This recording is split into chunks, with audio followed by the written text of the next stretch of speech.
Welcome back, Truth Seeker. Another day and another chance to wake up a few people and remind them about the game that is played with us every single day through the news, which is mostly lies and deception and fear mongering and things that instigate division. And it's all done by this simple code, this Kabbalistic code of ABC123. And of course, the news can create real scenarios, like we saw with Cooties 19, where they locked us down over what in 1968 was coined as seasonal flu. And again, they did tell you through the whole pandemic that flu cases were way down and corona cases were way up. And that's the thing about this game that is played with us. Nobody's ever really been explained the rules of this game. It's a game where you have to learn to see it yourself. And if you do learn to see the game, you can definitely benefit, as yours truly have, and a lot of people in this community. We haven't gotten played by the game to the extent that most of humanity is. We've been able to take advantage of the game. Again, the game is very rigged. And learning to see through the game, you can see through the news, you can see through the sports games. And just to start with something a little more simple, but definitely related, you just saw the Oklahoma City Thunder, the top team in the NBA, struggle to make points in a game where the Spurs Nuns were introduced and were a storyline all throughout the game. For any guys following the NBA playoffs, the Spurs Nuns were at the last game between the Spurs and the Thunder. And the poor Thunder could only score 82 points, a relatively low score in the modern day NBA, especially for a team that often puts up way into the triple digits.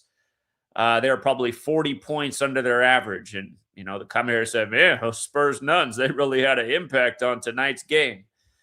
Again, you learn this little ABC 123 code. You go, look at that. The Thunder score 82 in a league that plays an 82-game season with the Spurs Nuns courtside, when Spurs Nuns equate to 82. And as we know, nuns, they serve the Catholic Church. And what we educate about around here is how all roads lead to Rome.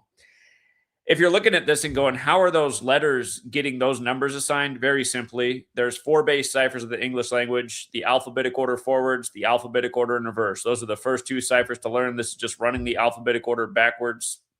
S becomes the 8th letter when you count from Z as 1 to A is 26. But Spurs Nuns 82. This is a storyline at the game where the Thunder only scored 82 points. And we expected 21 to be big in this game. It was on 21 date numerology. You can see the Spurs won by 21 on a Sunday. Again, this is what it looks like, the 4 base ciphers. If I write out Spurs, I get all these numbers. But with the alphabetic order numerology, Spurs is 21, just like Sunday. Again, it was 21 date numerology. We expected the Spurs to win that game. They made the Thunder 3-6 versus the Spurs for the entire season, regular season and playoffs. Again, understanding this knowledge, again, it allows you to see through the game. This knowledge is part of how the game is played against us every day. Letters, numbers, dates. Rig news, rig sports, all roads leading to Rome day after day. And now here we are on a Tuesday, named after Mars, the god of war. Remember, it's the Catholic Church who gave us this calendar, who gave us these days of the week, the system that we know. The Catholic Church is responsible. The Catholic Church, or I should say the Holy Roman Empire, which lives within the Catholic Church, learned long ago that you give people games, they'll also tolerate tyranny. If you give them the games, they'll tolerate the tyranny. Right down until the empire breaks. And today, again, Tuesday, named after Mars, the god of war.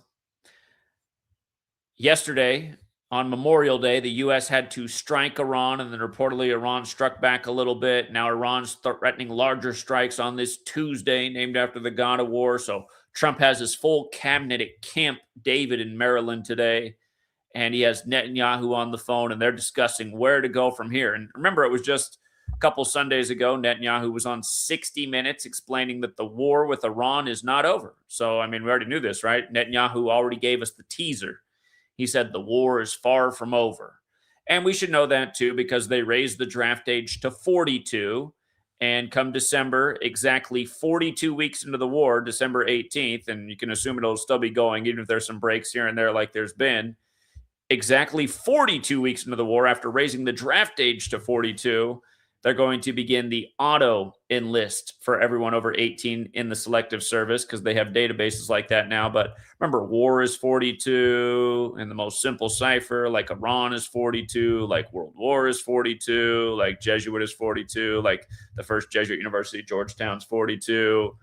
Like it was established right before the Freemason war general George Washington was put into office, 42. But yeah, anyway.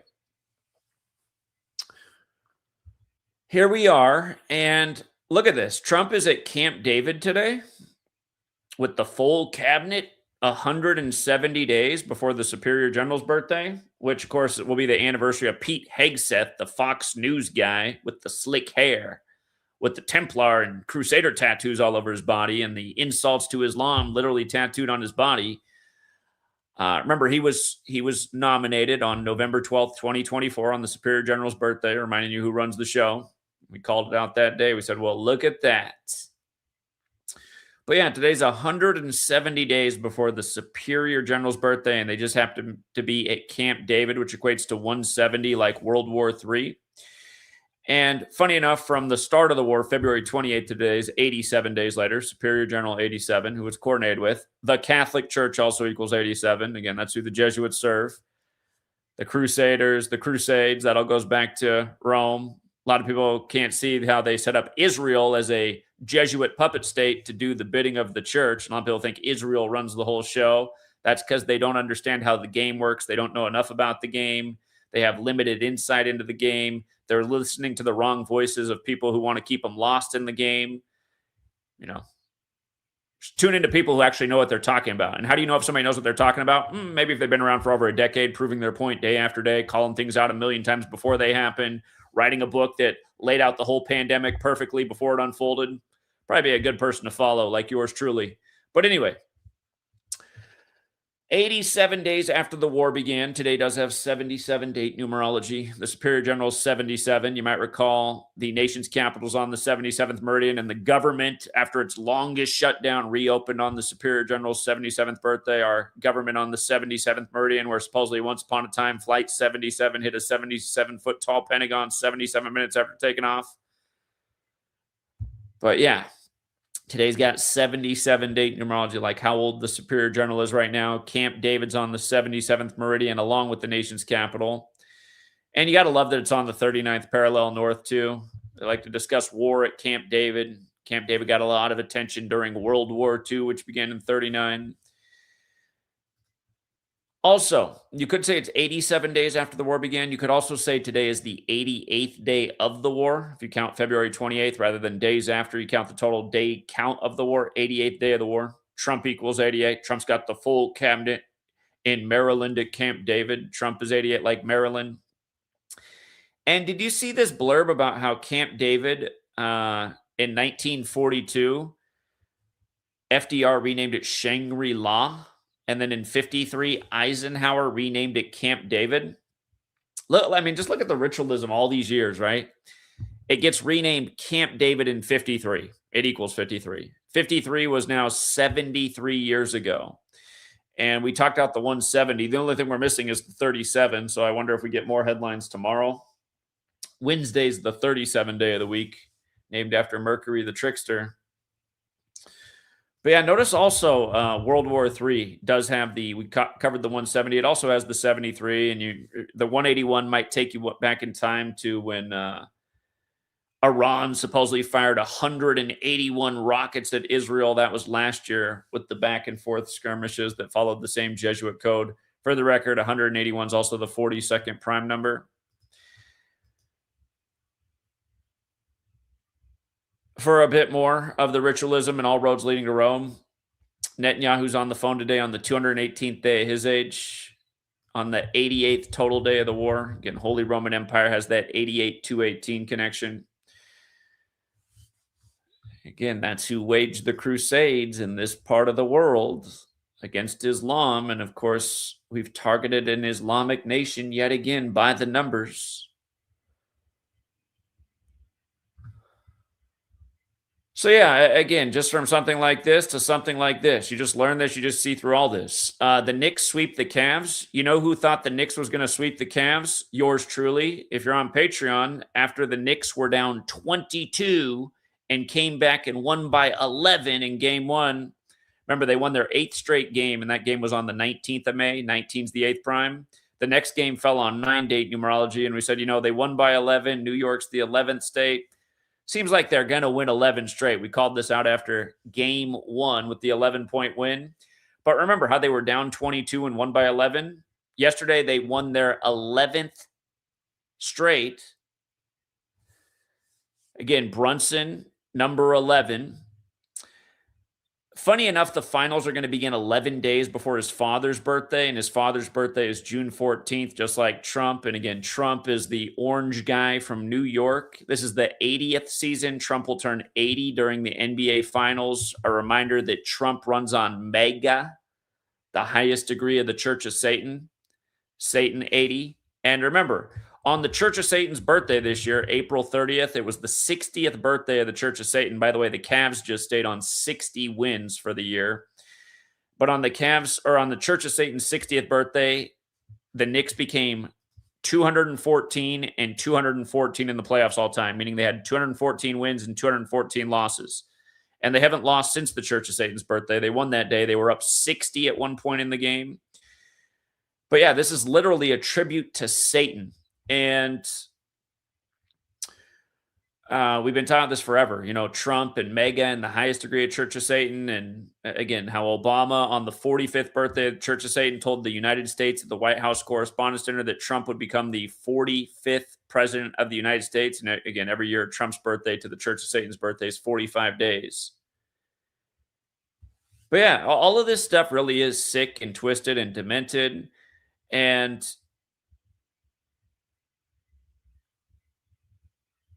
Oh yeah. This is another piece. The Pope, the current Pope, he went to Villanova. If you don't follow the NBA, they have a lot of players on their team that went to Villanova, including the star there on the screen, number 11.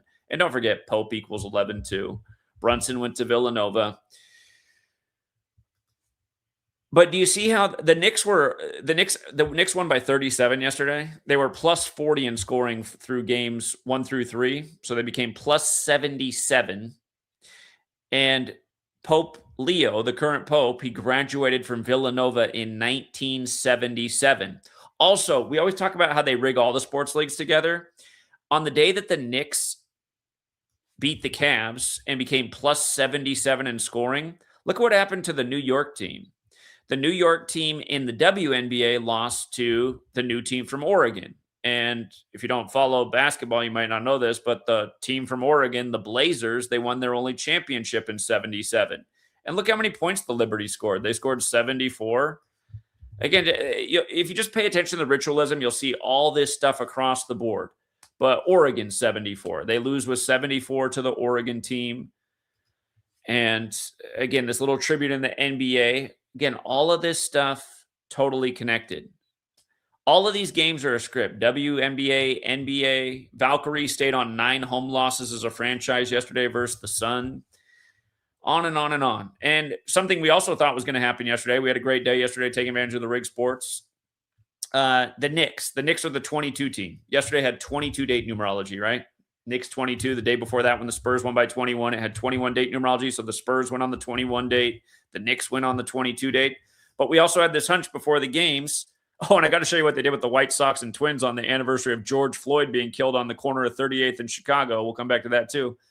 But you see how the Yankees stayed on 22 losses yesterday? The other New York team, right? And they kept the Royals on 22 wins. Royals, bloodlines, people born and bred to be for these rigged leagues who a lot of the players, their fathers played in. But 22, both sides. And look at the Mets. The Mets stayed on 22 wins. The team that has the same color scheme as the Knicks. We had this hunch yesterday. We thought 22 would play hard yesterday on the 22-date numerology. Things like the Giants stayed on 22 wins. Again, you just went in here and plugged in 22 yesterday. You had a field day. But I got to show you what they did in the White Sox Twins game. Just epic scripts. Total tribute to George Floyd, which we were looking for yesterday. I guess some of the other 22 stuff was with pitchers and series records. But yeah, we saw that going with the Yankees, the Knicks. So look at this. As we've explained so many times, since the George Floyd thing happened, they've paid tribute to George Floyd so many times in the world of sports with scripts. So look at the White Sox home record versus the Twins. White Sox home record versus Twins. Look at this. You see how they're 634 and 526 after yesterday's win? So we saw this before the game. That's what we do in the morning on Patreon. We go over the sports games. Look at what George Floyd equals. Remember, outside of the base ciphers, the most important cipher is this one. Derek renamed it Latin. It's the purple cipher. Look at George Floyd. George Floyd, 634. On the anniversary of the George Floyd killing on the corner of 38th and Chicago, you have Chicago and Minnesota playing, and the White Sox. Notice they stayed on 526 losses as well, right? Like May 26th, because remember, George Floyd was supposedly killed on Memorial Day, which was May 25th, on Monday, 2020, just like it is this year. And the video released the next day, May 26th. They've done this so many times across all the sports leagues. And I still remember years ago, they suspended me for a week on my sports channel for showing one of the tributes. And I was like, okay, I've never gotten taken down. I've never been suspended for showing the George Floyd rituals in sports, but I was suspended for a week for hate speech for showing something just like this. Granted, the censorship isn't as bad as it used to be years ago. I mean, case in point, I haven't had my channel deleted in a while, and it's been deleted 25 times to date. But of course, we are super shadow banned. It's a different form of censorship. But yeah, I mean, this kind of stuff just goes on day after day. And another team we liked yesterday was the Houston Astros a lot for all kinds of reasons, mainly also because George Floyd's from Houston. Do you know they had the first no-hitter of the season? The first no-hitter. Remember, George Floyd was 46 years old, right? Houston, Texas equals 46. And if you follow me over the years, I've talked about how many no-hitters have been connected to Houston, because where Houston, Texas is 46, so is no-hitter. So 46-year-old George Floyd on the anniversary of his death, that also happens. And again, just nothing but scripts. Totally scripted sports. Totally scripted. The Phillies become 27 and 27 on a Monday versus the Padres. Padres 27. Monday 27 forwards and backwards, etc., etc. So another story I wanted to cover, but I was busy on the road, was the death of Doug McCain. Suddenly, unexpected death of John McCain's son at 66. When I saw this, a spark went off in my mind. I was like, 66 Protestant Bibles, 66th the book of the Bible. If you remember, when McCain was running against Obama, there was a fringe rumor that John McCain had all these marks that he might actually be the Antichrist. And this kind of stuff always comes up in political cycles and propaganda from one side. But anyway, I just want you to see, in light of those rumors from 2008 when he was running against Obama, I want you to see, and hold on. No, hold on. I want you to see how his son's death relates with this past rumor that he was the Antichrist. And I'm not saying he's the Antichrist, but I just want you to see how they do this. So his son dropped dead unexpectedly on the 144th day of the year. And we'll get to how, Mark of the Beast. Well, here, I'll just put it up here right now. I could have put it up at the top of the post. Mark of the Beast is 144 and 54, just like Jesuit order is. Doug McCain has the 54 in his name as well. Again, the Mark of the Beast is talked about in the 66th book of Protestant Bibles. So he dropped dead unexpectedly on Cannonball Day, but the news didn't break until 4 days later. They saved the news for May 24th that John McCain's son had died unexpectedly, and he died on Cannonball Day, which is only important to the Jesuits. From his October 4th birthday to his death was 228 days. Death in Sumerian gematria, that's where you multiply the alphabetic order times 6 is 228. Just like United States of America has that 228 connection. The song Gematria, the Killing Name, is about how America is a killing name. Again, this is the nation that's always at war. And don't forget, this nation was created right after the Jesuit priest published Art of War, Father Amiot in France. But yeah, from John McCain's passing to the announcement of his son's death, 404 weeks in a day. And that also means him dying 4 days earlier. 4 days earlier. He died in the 404th week since his son's death. That's how many verses are in Revelation. 404, which teaches about the mark of the beast, the Antichrist, all this stuff. And, here's just an article from back August 8th, 2008. Biblical scholars in Colorado Springs have uncovered startling evidence that Senator John McCain may be the Antichrist. So this got some coverage. I highly doubt anyone from the United States of Amnesia remembers this. But yeah, I know that his son's sudden death has to do also with that created rumor that was all part of that election cycle. And yeah, I mean, it is just crazy how the world of celebrity and entertainment and politics and all this stuff is just full of all this ritualistic death, these unexpected deaths, these sudden deaths. It's nonstop. And it's another thing that most of the masses just turn a blind eye to and don't pay any mind to. And that's the point I want to come back to. YouTube right now, social media, TikTok, all these things, they are just full of people going to the internet and using it as their therapist to talk about how messed up their life is, how messed up the world is right now. People questioning how we got here. Why is this happening? It isn't fair. I don't know if it isn't fair. Maybe it is fair for things to be as bad as they are. There's been signs everywhere for all of my, even before my adult life. Technically, I wasn't legally an adult when George W. Bush won the election. I was 17 years old.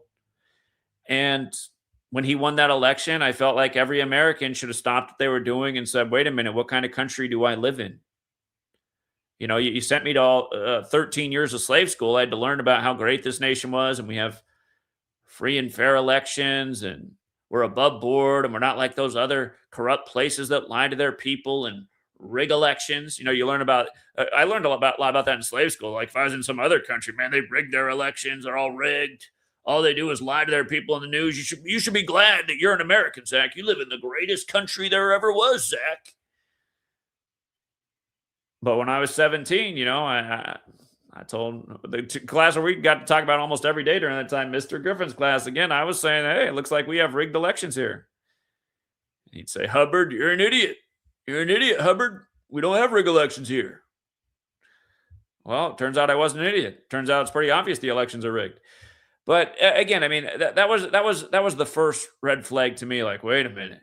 I'm finally starting to pay attention to things. I'm coming more into my adult. I'm going off to college next year. I got to expand my mind beyond just having fun and making grades and playing sports. Got to get more worldly. So, it's first red flag. And then, I used to call him Uncle Numbnuts. That was my name for George W. Bush as a teenager. Uncle Numbnuts. I don't even know why I called him that, but that's just what he looked like to me. Uncle Numbnuts. He still looks like that to me. But anyway, I knew something was up. I was like, with this guy, the president of the United States, his dad was the last Republican. He can hardly form a sentence. He seems like he might be retarded. In hindsight, I think that might have all been an act, just playing his character part, symbolic. But I knew something was up. So then when 9/11 happened, which wasn't that much longer, it was not even 8 months after he took office. It was shortly after I turned 18. I just said, who are they fooling? I mean, what? I mean, those towers just got demolished. That's a demolition. The people on news are already saying they know who did it. If they're so certain about who did this and this, well, how did this even happen? If they already know who's capable, I mean, it didn't make any sense. Nothing about 9/11 made any sense. Just the most obvious lie, and just being an 18-year-old and listening to them talk about how they can't find the plane or bodies or luggage, but they got the passports. I was just looking around like I'm in the Twilight Zone. What? Who's falling for this? But then that's when you learn real fast. Everyone is. And then you're the bad guy if you question any of it. So that's what I mean is it not fair where we are that we're getting absolutely destroyed by government and corporation, the entities that rule over us? Is it not fair that they're just whooping our ass right now and squeezing every last drop out of us like we're a sponge? Because the thing is that I know about the people of this country is they've just marched along with every lie. And if you ever questioned anything that was obviously wrong, people gave you a funny look or if they did even halfway understand it, they'd be like, Zach, those are things you just can't worry about. They're above our pay grade. And I just kept thinking, what's everyone talking about? I mean, if we don't do something about the lies and the corruption and where we're being taken to next, I mean, this could get ugly. This could get bad. And I mean, part of the thing is this really, it's hard for anybody to do anything in our society but finish the task at hand. If you're in school, you need to be finishing school, doing school, making grades. If you have a job, you need to be doing your job. If you have a family, you need to be taking care of your family. It's hard to do anything else, but there is something called civic duty, and they don't really teach much about that in slave school. I always had this concept of civic duty and how we have to hold accountable the things that are said to be authority and the things that rule over us and govern over us and make the rules and lead us into things like war, a pandemic. And I always understood that if you don't hold these people accountable, I mean, there can be some serious consequences. And obviously, I'm talking about the things I started to realize in 2000 and 2001. I mean, it's almost 30 years later. And part of me says, I'm surprised it didn't get a lot worse a lot sooner based on how bad it looked a long time ago. And that's the thing, too. For everyone who is just complaining about how bad things are right now, it can still get a lot worse than it is right now. And it probably will. It probably will get a lot worse than it is right now. But yeah, it's just, I just see all these crybabies, and I just know that they're, the average American is the person who doesn't question anything, doesn't, I guarantee you so many of these people, again, online crying about things right now are the same ones that put their mask on, got their shots, got their boosters, told the other people to put their mask on and go get their shots. They just marched right along with everything, and they didn't realize what they were participating in. A restructuring of the economy, a power grab, putting a lot of mom and pops out, big corporations growing their control over humanity.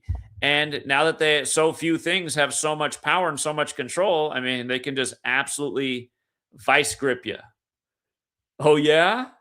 Was that $5 yesterday? Because guess what? Today we decided it's $10. And where else are you going to shop? Are you going to shop at Amazon instead? Because we made the plan together. It's $10 over there now, too. You don't have mom and pop to go to anymore. It's just us.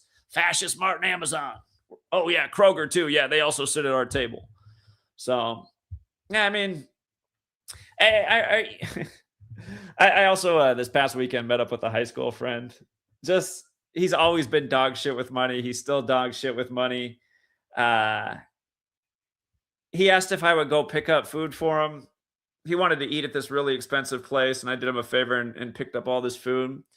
And he's just like when he was a teenager, man. He'll take like 2 bites of this overpriced thing, and then he's done with it, and then he just fed it to his dog. And I was like, you have money problems still, and you go out and buy overpriced hamburgers that are $20 a pop, take 2 bites and feed it to your dog? Jesus.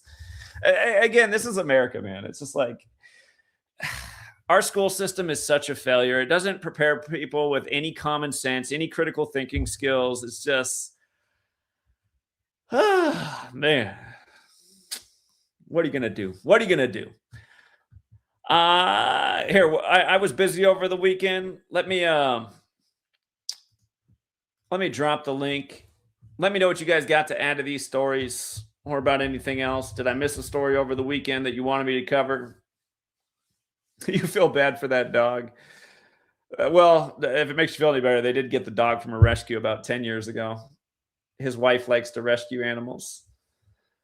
So.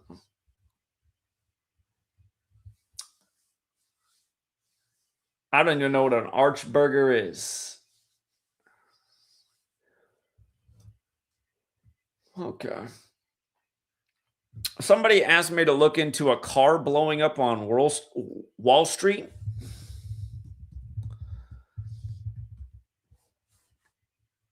Some of you might have noticed that earlier today I uploaded a video from 6 years ago to the day, the George Floyd killing video, the day the news broke.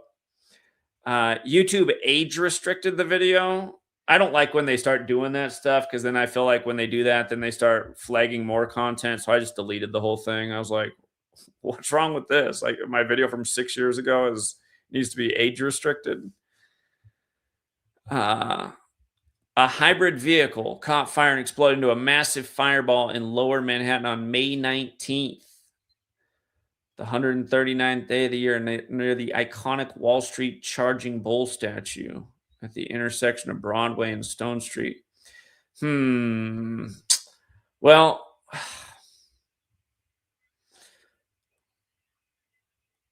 hybrid, it's gas and electric, right? Seems symbolic. Fuel prices, if they continue to climb higher, you got to think it's got to take a serious toll on the economy since oil is the lifeblood of the whole thing. A lot of people, like I said, just I think it was last week. They did it. They started on a Monday and they were done on a Wednesday. They put in a bunch of Tesla charging stations in this town. I'm not watching all the time, but every time I've gone by, I've yet to see a car there, but it is a sign. It's a sign. I'm sure that's going up all over America. I live in small town America. What's up, Gematria32? Yeah, I figured out the other piece because they said there was the Knicks were the 15, what they said, the 15 to go 11 straight wins. You follow? The 11th team do what? The 15 to go 11 straight wins. 15th team to have 11 straight wins. The okay. The 15th, yeah, and in Jewish gematria, Saturn is 511. Okay. Yeah, and then the other team lost 93, right? And the 27 year, yeah. So I was like, wow, yeah, it's definitely a Saturn thing. Okay. I seen that stat, the 15 to go 11 straight. And also, Saturn's return starts at 27 years. It's been 27 years since they were in the finals, 99 versus the Spurs. Yeah, definitely. Also, I think if I'm correct, right, the Donald Trump, he got married over the weekend on the 23rd, I think. And he got married to Bette Anderson, I think, or something like that. Are you talking about Donald Trump Jr.? Yeah. Well, okay. the woman he got married to, I think her birthday is December 9th, and that's 201 days to her birthday. From the 23rd to these, is it 201 days? If I'm correct. I don't know. Wait. Let's show the people. So he got remarried. Yeah, on the 23rd. And I think her birthday is December 9th.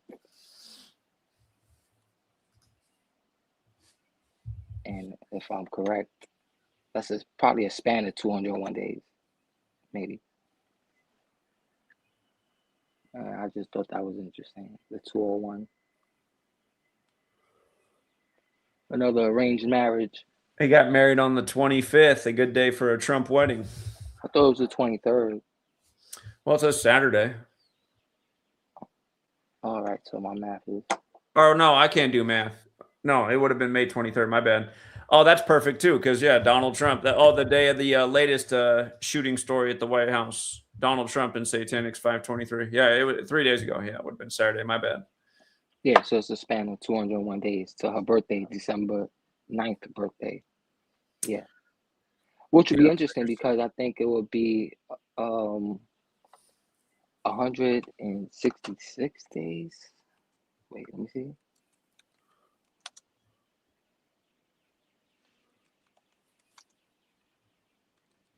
Yeah, 166 days. A span from her last birthday. Donald Trump Jr. equals 166. Well, didn't he get married 144 days after his own birthday, too? Correct. Yeah. So I just seen Jesuit numbers all over this about another arranged marriage. But main thing I wanted to tell you was that is this who he got married to? It says Bette Anderson, something like that. I don't know. This day and age we live in is crazy. I was gonna say, man, she got a jaw like a boxer, but okay. It's a man. You just never know. Those Austin Powers movies are starting to make a lot more sense. Right. But yeah, the 15 to win 11 games straight, and then Saturn equals 511, and Jewish gematria. So anyway, but great stuff, Zach. Appreciate the work. All right, appreciate And it. whoever's not on Patreon is doing themselves a disservice, for real. For real. Well, Thank I you, Zach. appreciate you being there, man. Thank you. Yeah, it's awesome. All right, take care. NASA unveils plan to build permanent moon base. People are starving. People can't pay their energy bills. Your tax money is going to the moon. Oh man, I hate this country, dude. Oh my God. And like I've been saying, we spend 70 million a day on NASA. Does that seem like a good use of taxpayer funds right now? Do we need 70 million a day on NASA? More and more homeless every day on the streets. 70 million. I feel like a lot could be done there to curb some problems we see going rather than spend it on a moon base. Yeah, the lunacy, right? Yeah, exactly. Nice wordplay there. The lunacy. Okay.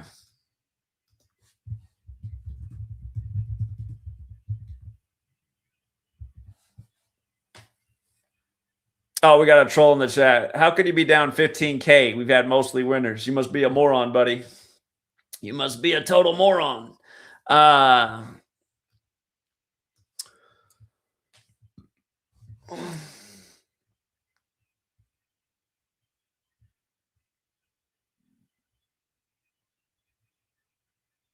Wemby card sold for 5.11 million. Yeah, interesting.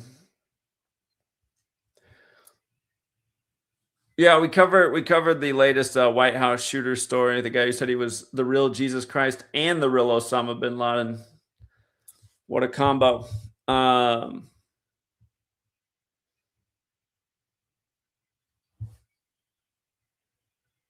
thinking more about that moon base story. They did the April Fool's Day moon mission. Today is 55 days after the moon launch. And it's also 55 days to the anniversary of the moon landing. Interesting.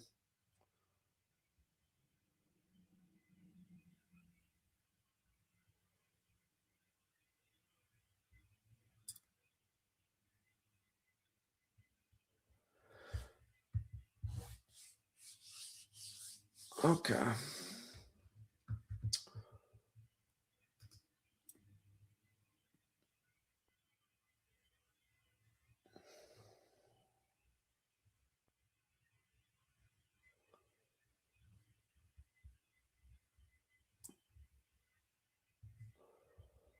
All right. Well, I don't see anybody else that wants to participate, and I'm not sure if there were any other big stories this weekend that I might have missed. We were busy because we were traveling a little bit, helping my mom finish her move. Sweet girl got to see the zoo for the first time. I've always felt bad for the animals at the zoo. Man, I mean, there's some otters there that look like they're having the time of their life, just playing with the toys, but some of those animals, man, they're just like they need to be free. You can just tell they're yeah. It's not natural for an animal to be kept in a relatively small area. This rhinoceros looked like he just wanted his life to end. Poor guy. What was funny about my daughter is she got more excited if there was a ball for the animals to play in the exhibit. She got really excited about the balls, more excited about that than the actual animals. Yeah. And also for all you guys who live in the cities, man, I got to tell you, there is a lot of open space in the rural world. My little city that I'm from, Portland, it's become pretty packed, and I don't ever remember the zoo being a madhouse. I mean, it was a holiday weekend and the weather was nicer than normal, but I went Friday at noon. We went Friday at noon. The Oregon Zoo, which is the biggest attraction in Oregon, has 3 large parking lots. It took us so long to find a parking spot. And then once we got in there, I mean, it was just a madhouse. It was just shoulder to shoulder everywhere you went. It was just packed. I just thought, what in the world? Where'd all these people come from? So, yeah, cities, traffic all the time, people everywhere. Rural living, you don't deal with traffic. Granted, you're working for the man. The job opportunities in rural America are definitely limited, but if you can figure out an occupation where you're your own boss and it doesn't matter where you're at, I would highly suggest rural. Unless you like traffic jams and feeling like a sardine in a can.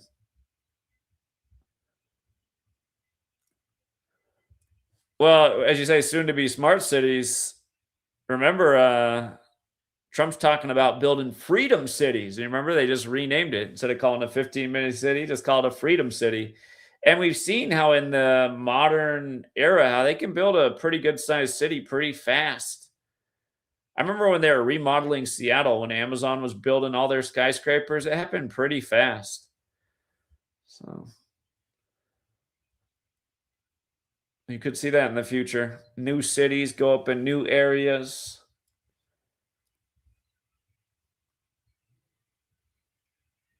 The zoo is like voting. You're going to have to explain that analogy to me. Can I call in sometimes? Well, how many times do I got to drop the link? I mean, you can call in right now. I keep talking. Do you guys not get it? When you drop the link, that's how you call into the show. So look in the chat right now where it says join the stream with the hyperlink. You click on the hyperlink. You give access to your microphone, and then boom, you've called into the show.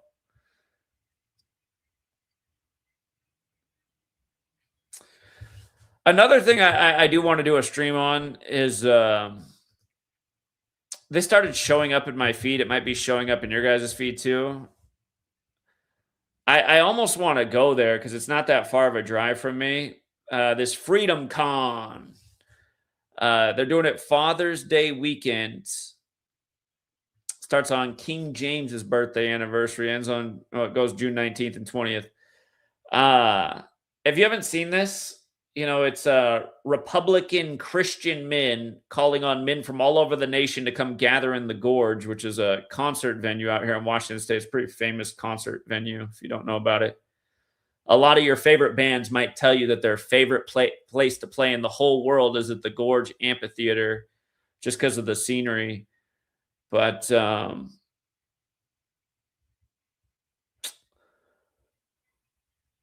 yeah, they're coming on here calling all Christian men to help set in motion turning the United States into a theocracy.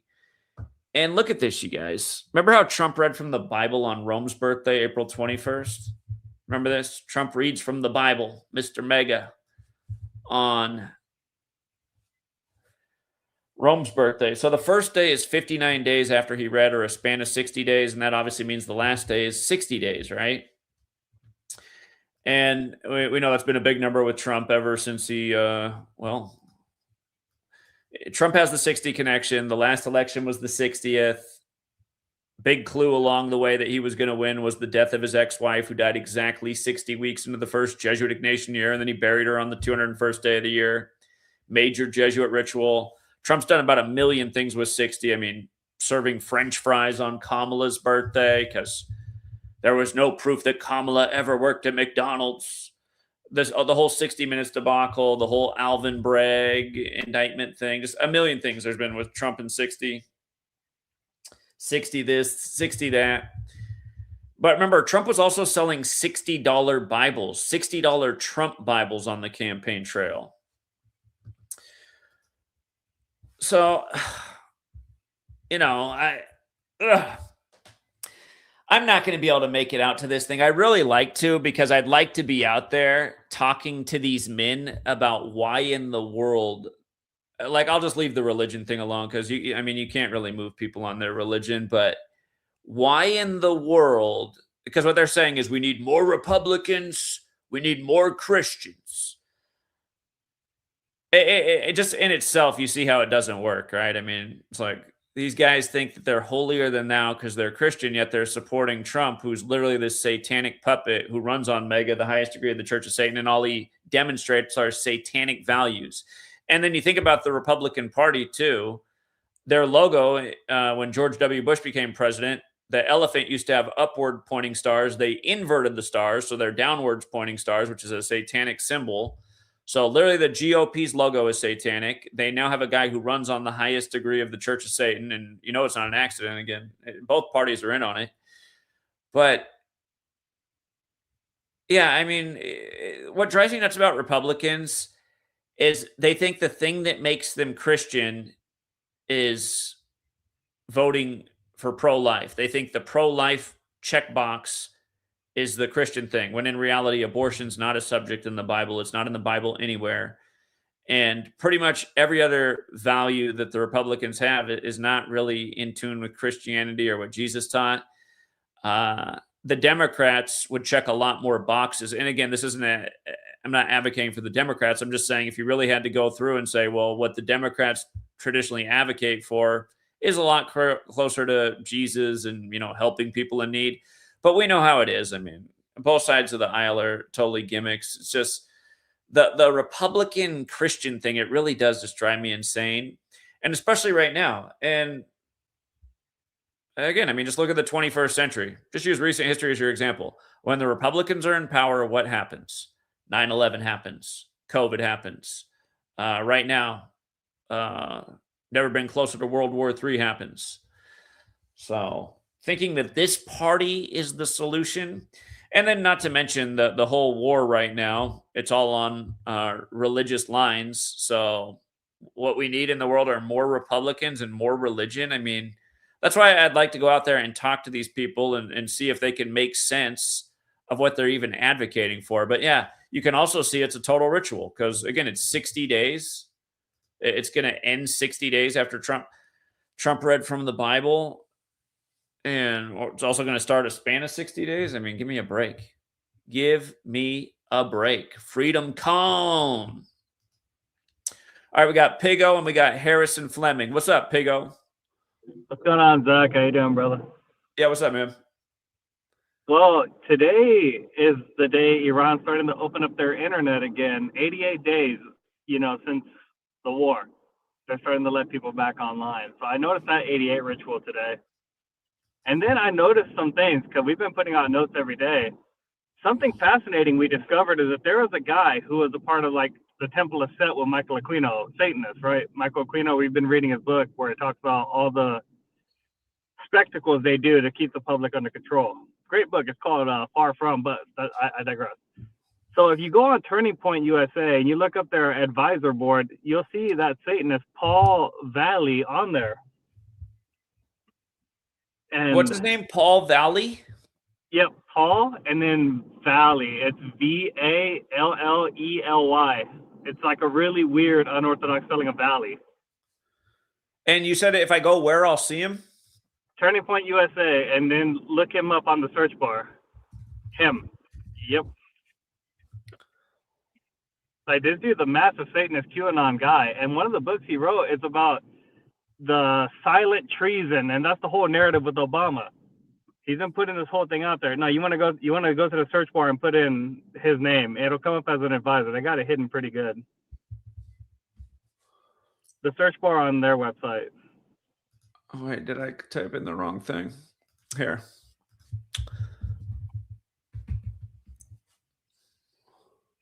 Right there. That's an advisor. So you're saying this guy's part of the Temple of Set? Yep, and he was a part of the psychological operations unit in the 1960s with Michael Aquino, fourth generation. And he still has contacts with that today. They have operations going on in South America, currently in Colombia, Venezuela, Ecuador. we've been on this now, writing all these notes on like special operations and psychological warfare and how this whole thing actually works. But this guy's a total PSYOP officer, trained PSYOP officer, and that's what Turning Point USA is. And Standing Up America, those are all related to him. And Michael It makes total sense. I mean, the Charlie Kirk thing was obviously a total PSYOP. So, but he's also a QAnon guy. He actually helped fund QAnon, this guy. And QAnon was a total PSYOP. Yeah. But the masses believe the narrative, and that's what's maddening about this. Like, they don't see what's really going on. Like right now with the markets, they're in this euphoric blow-off phase with the whole like semiconductors. But what they don't realize is that we're hitting the baseline of our oil. We're going to hit the bottom of the tank probably toward the end of June, and you can't print oil. So things are going to get significantly worse, and then Russia's most likely going to escalate in Ukraine, and that's going to drive food prices even higher. Like, people are discounting this, and you know, one more thing I got to mention to you. The original embargo and sanctions upon Iran was in 79 with Jimmy Carter. He locked up 24 billion of their money in 79. They're still wanting that money. It's still locked from the Shah. So think about that. The money that they want Trump to unfreeze is from the time of the Shah, when he was ordering weapons from the United States. And there was the whole revolution, and Jimmy Carter froze it. Yeah, that's pretty interesting. To me, this is absurd. Yeah, I thought I'd call you and share this with you, because we've been pounding the drum on this. Today I'm writing about courts, so that's a pretty important thing to learn about, is courts and how that's used. But yeah, that's all I got. All right. Appreciate it, Pigo. Thanks, man. Thank you, bro. All right, we got Harrison up and then M Prime. What's up, Harrison? Hey, what's up, man? How are you? Doing well. How are you doing? Well, yeah, I'm just trying to survive as a homeless guy here in sunny South Florida, you know. Well, you're in the right state. You're in the right state. I don't know. I don't know. I mean, I could tell you, I've been out here 3.5 years, and basically, I had my apartment stolen because of the corruption so bad here in Florida. And I don't know. And I've just been like, just trying to survive every time. I can't find any work, and you know, yeah, they're spending all this money, like you said, on NASA and everything. And I don't know, it's been tough out here. So I just decided to maybe call up. I don't know what to offer. I'm just trying to tell you that it's been really crazy out here, you know. How did they steal your apartment? Yeah, you know, I had owned some property from my mother as an inheritance. You know, I lived there basically 27 years, I guess, you know. I've been out like 3.5 years, and basically they got us with property taxes, you know. They didn't give us no due process. They didn't tell me that they sold my title before they even started taxing us, because we have me and my father and we had an exemption, you know, and they didn't even tell us they started to tax us, because, you know, when you have an exemption, we were hardly getting taxed in like 27 years, but like 3.5 years ago they just started taxing, and they sold it, and then they waited 3 years, and they didn't tell us that we could get it back and talk, you know, to get it back in 3 years. And about the time, you know, we found out, we got a letter in the mail, says, sorry, if you don't pay like $9,000, which is ridiculous. It would have probably just been about less than 400, you know, because that's what, you know, the average rate in 2011, we paid $77. So in 2016, it would have been less, but it would have been like $400. But they said, if you don't pay $9,000 in like a few months, we're going to auction it off. And I had my 82-year-old father there. I said, well, gee, you guys got to do something. I can't find a lawyer. I can't do nothing. And then we were still in the house for 3 years, I guess, before that. And then we got hit by a car. And, you know, it's so crazy. They didn't even want to save him. They just threw him in a nursing home, and I had to deal with that. And I was on the street, still on the street, and, you know. But, yeah, I mean, I couldn't get a lawyer, a judge. And nobody they just brush it off. And I'm pretty sure I'm being doxxed, you know what I mean? It's just that bad here, you know? So, I mean, I don't know what else to tell you. It is terrible how much they make people pay in property taxes, but they'll throw you out of your home. And again, you look at it like where our tax money goes. Do we need a moon base? We're putting people on the streets with our Yeah, I know. policies. I mean, the only thing they offer me is shelter, and if you don't go there, they give me a hard time. They harass me, like I'm in a plaza right now. They'll come and harass you. Can't be here. I go, you can't be there. I can't even go to a restaurant and buy stuff. I mean, they kick you. You can't eat. You can't get in the air. I mean, it's crazy. I don't know, what's really going on, but at least the weather here is great. It's sunny now. It's raining, but yeah, I just thought I'd share that with you. I don't know what, how we could get that done, and I can't seem to get any justice, So I don't know what to tell you. Is there? I know it can be hard to get work when you're homeless because you don't have a permanent address. Is there any type of temp agency that can help you with that? See, that's the crazy thing. Like, I was supposed to have been working with the horses just a few miles from here, and the guy promised me and everything. I mean, the guy's father was a famous jock, and he's, I get you there in 5 minutes, and I'm pretty sure somebody talked to him and they quit that. They stopped that. I mean, and I was supposed to get another job somewhere, and every time, like, I got people following me to where I'm going, and they cancel me. Like, if I go to the hospital, they won't even help me get the treatment. I mean, it's funny. It's crazy, right? When I tell you this, but I mean, you know what I'm saying? Like, if I was to go for a job, I'll have people come, and it's the same people that had something to do with taking our title. They rigged it up with the property appraisers. They're the ones that did that. They stopped them from telling us what's going on. And I tried to tell a lawyer to stop it. And, my 82-year father, they didn't even care. I mean, I can go on and on and on. I mean, it's just, I don't really want to, because I know, you talk about something else, but it's just so, I can't believe I'm on here talking with somebody about this.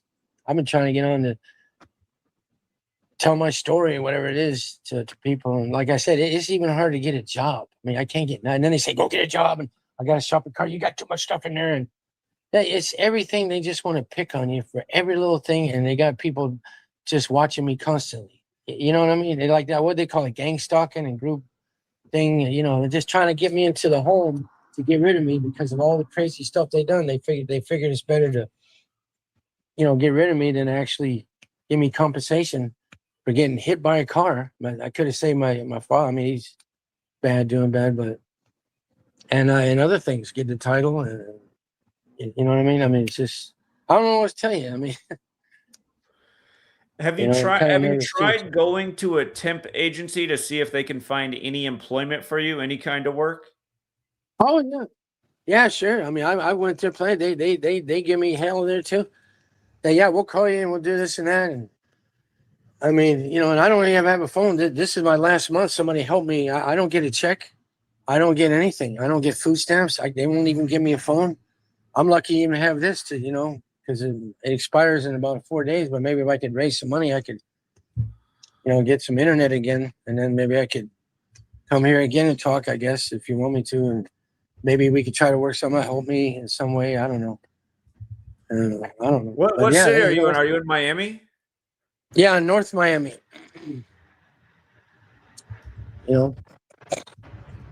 But they don't see, what? And the cops even tell me, we don't want you in our city. Every city I go, like if I go to now I'm in North Miami Beach. We don't want you here. I go to Aventura, where I was supposed to be working with the horses.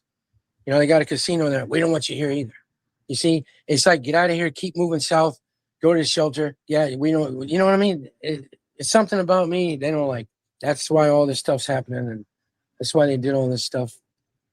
And, it's, I guess it's personal, but I just try to look for some kind of whatever relief, something, Are you aware of a place called Career Source, South Florida? I'm probably familiar with it. I mean, I've been everywhere.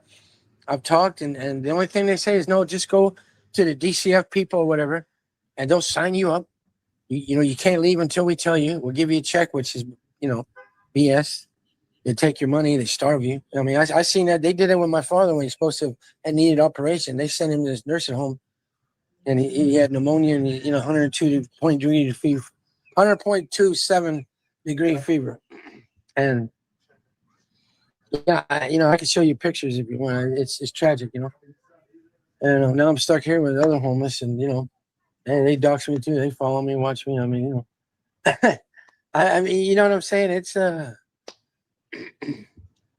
hectic. Yeah, I mean, I could try all these places. They just say no. I'm sorry, we're not hiring, or go get a job, and you know what I mean. And then just go see the sheltered people. I mean, I even go to the social care. I say, let me just at least get some decent food stamps and maybe a phone, at least to start there. And then maybe some Medicaid. Maybe I can get that. I don't. No, we got all that downtown to these people, and then they want to put me in like they did, my family members. That's it. That's all they got for me. There's some bad people here doing bad things, and I don't even know if I should be talking about this. And they listen to everything I say, and yeah, it's black ops or whatever you want to call it, psyops or black ops. It's every day is constant hell, man. So, I'm sorry about your situation. I was just looking up what's in North Miami to potentially help with getting established with a job. It says this place, Career Source, South Florida, can help people in your situation find means to income. Yeah, I mean, every place I go to, they treat me like garbage. Like they won't even let me use the computer. It's not, the computer's not working, or you're taking too much time, or you smell, or whatever it is. I mean, like right now, in 30 minutes, I'm going to try to wash off before the sun goes down. If I could find this place, but people will be there waiting for me because they know I go there to do that, and they'll try to cancel me there. No, you can't do that. Everywhere I go, they put a lock on it. Their mission is just to stick me where they want me, to get rid of me, because they don't even want me here telling my story. That's dangerous for them. I mean, really, it sounds great, but that's just the truth. That's why I'm even nervous talking about it. I don't know if you believe me or not. Maybe you're a little nervous too. I don't know. I don't have any reason to doubt you. Is there anything else you want to share about your story? Well, I mean, that's basically it. It's going to get worse. And, they might, they've tried to kill me. They still try to run me over. And they talk about it, and they, you know what I mean? They taunt me, everybody, just the whole city, everywhere I go. It's really the county, I mean, it's just bad. I mean, you might look at a dead man, you're looking at a dead man walking, So I'm pretty sure you know about that. But I don't know what can be done. I just wanted to share that with you and see what happened. But yeah, I mean, I'm still trying. I'm still, I'm not giving up hope. I'm praying. I appreciate if you could pray, and maybe your audience here could pray. And I try to set up some GoFundMe or something, or whatever you could do and try to help me out. And I don't know, try to get back on my feet and whatever it is. So is there a way people can help you out? Well, I haven't set up nothing yet. I did when I had my phone 3 years ago, but maybe if I can get the service again, maybe I'll try to set up something like that, or you can help me set it up, or I don't know what it is. I don't know, GoFundMe. Maybe we could get on here again and I could talk to your people, and then I could talk to them more, and you could investigate, and I don't know, maybe, I'm not looking for nothing free. It just, you know what I mean? It's just, I'll tell you this is the things that happen. We had my apartment, my mom gave me an inheritance. They took her legacy, and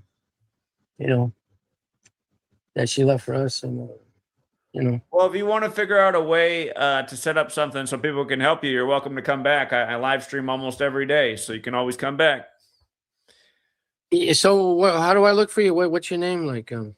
Oh, well, you found my channel today. Yeah.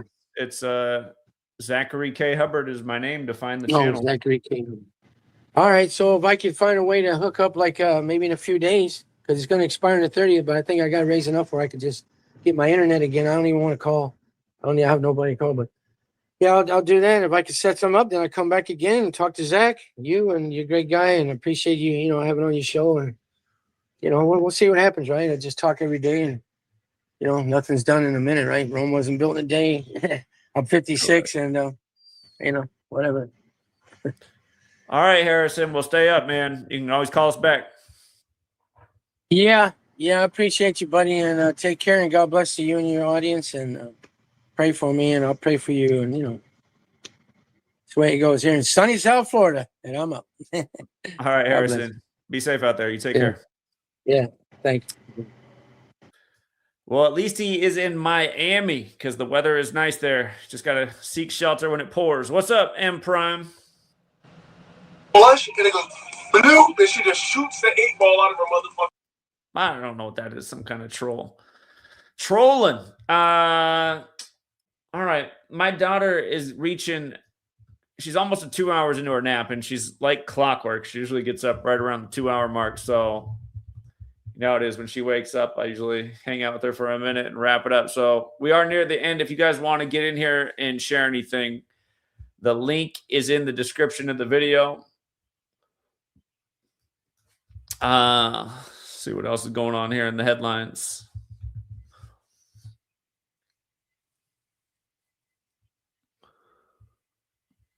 They're going from Camp David to the White House now. Okay. You got to hit all the spots. Got to move it back to the other location on the 77th meridian on the 77 date numerology.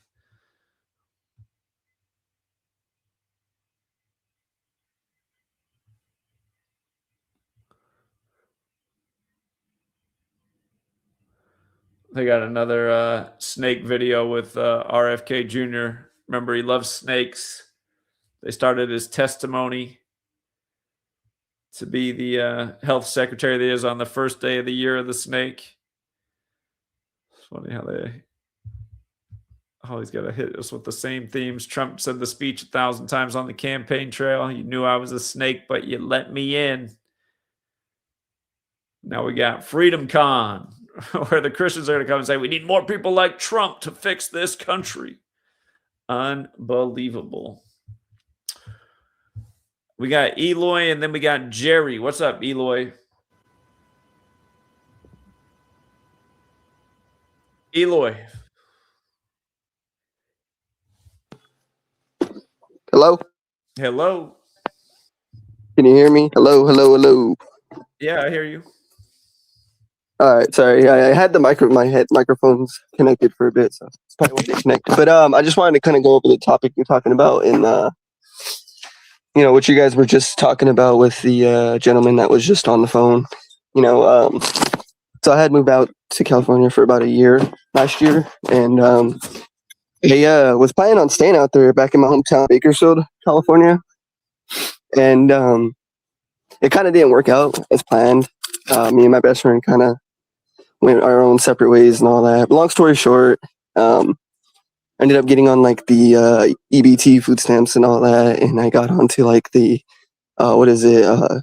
there's cash aid, which is like the government gives you cash, and that's for housing. Majority of that money is for housing, and then they also give you obviously EBT food stamps for food. So like depending on which state you're in, there's obviously certain things that'll help you in that. But one of the things I wanted to bring up was when I was in California in my hometown Bakersfield, literally I was at a point where I was like, I couldn't find any work, and like, I mean, I wouldn't say my skill set's that low. I mean, I do have my high school diploma. I do I do plan on going back to college, but it's just pretty expensive. But I went to this temp agency, and my uncle, he was one of the main reasons why I went, was because he kind of wanted me to start getting on my shit, and I just lost motivation being out there for so long, which was basically a whole year. And I was looking everywhere, and applying, and a lot of the main issues was just a huge population that's out there. Bakersfield, our population in that city was like 400,000. But the thing is, it's like, there are so many people out there and such a short list of jobs that are available to, unless you have like your degrees in certain things. But one of the things that I thought was so crazy is like two out of the three that I went to that were temp agencies literally had nothing. I'm talking like nothing. And I think a lot of it had to do with maybe, not having associates or a bachelor's in whatever it is, HVAC, solar. Obviously I don't have those type of skill sets, which is what they're really looking for in those type of states. But it was just crazy because like I kind of understand what he was kind of talking about as far as like going to temp agencies and them not having anything, especially in these like really huge populated areas. But another thing I wanted to talk about was these systems that they created in these huge densely populated areas. They create these food stamps. They create this dependence on the government, because of how much people there are and not enough jobs to sustain themselves. And so like seeing that firsthand and then coming back to the Midwest out here to Rapid City, South Dakota, you really start to see the difference. Less population, but there's such an abundance of jobs. And so I think it's very crucial that, you know, if you really do want to better yourself, I think it comes down to repositioning yourself, whether it's, you know, and that's not, I'm not saying like just anybody could do that, because a lot of that comes down to having money, you know, or having family in those states to where you get there, you're not just completely homeless. You know, you need a backbone, you need a foundation, you need something to, you know, at least get you off your feet.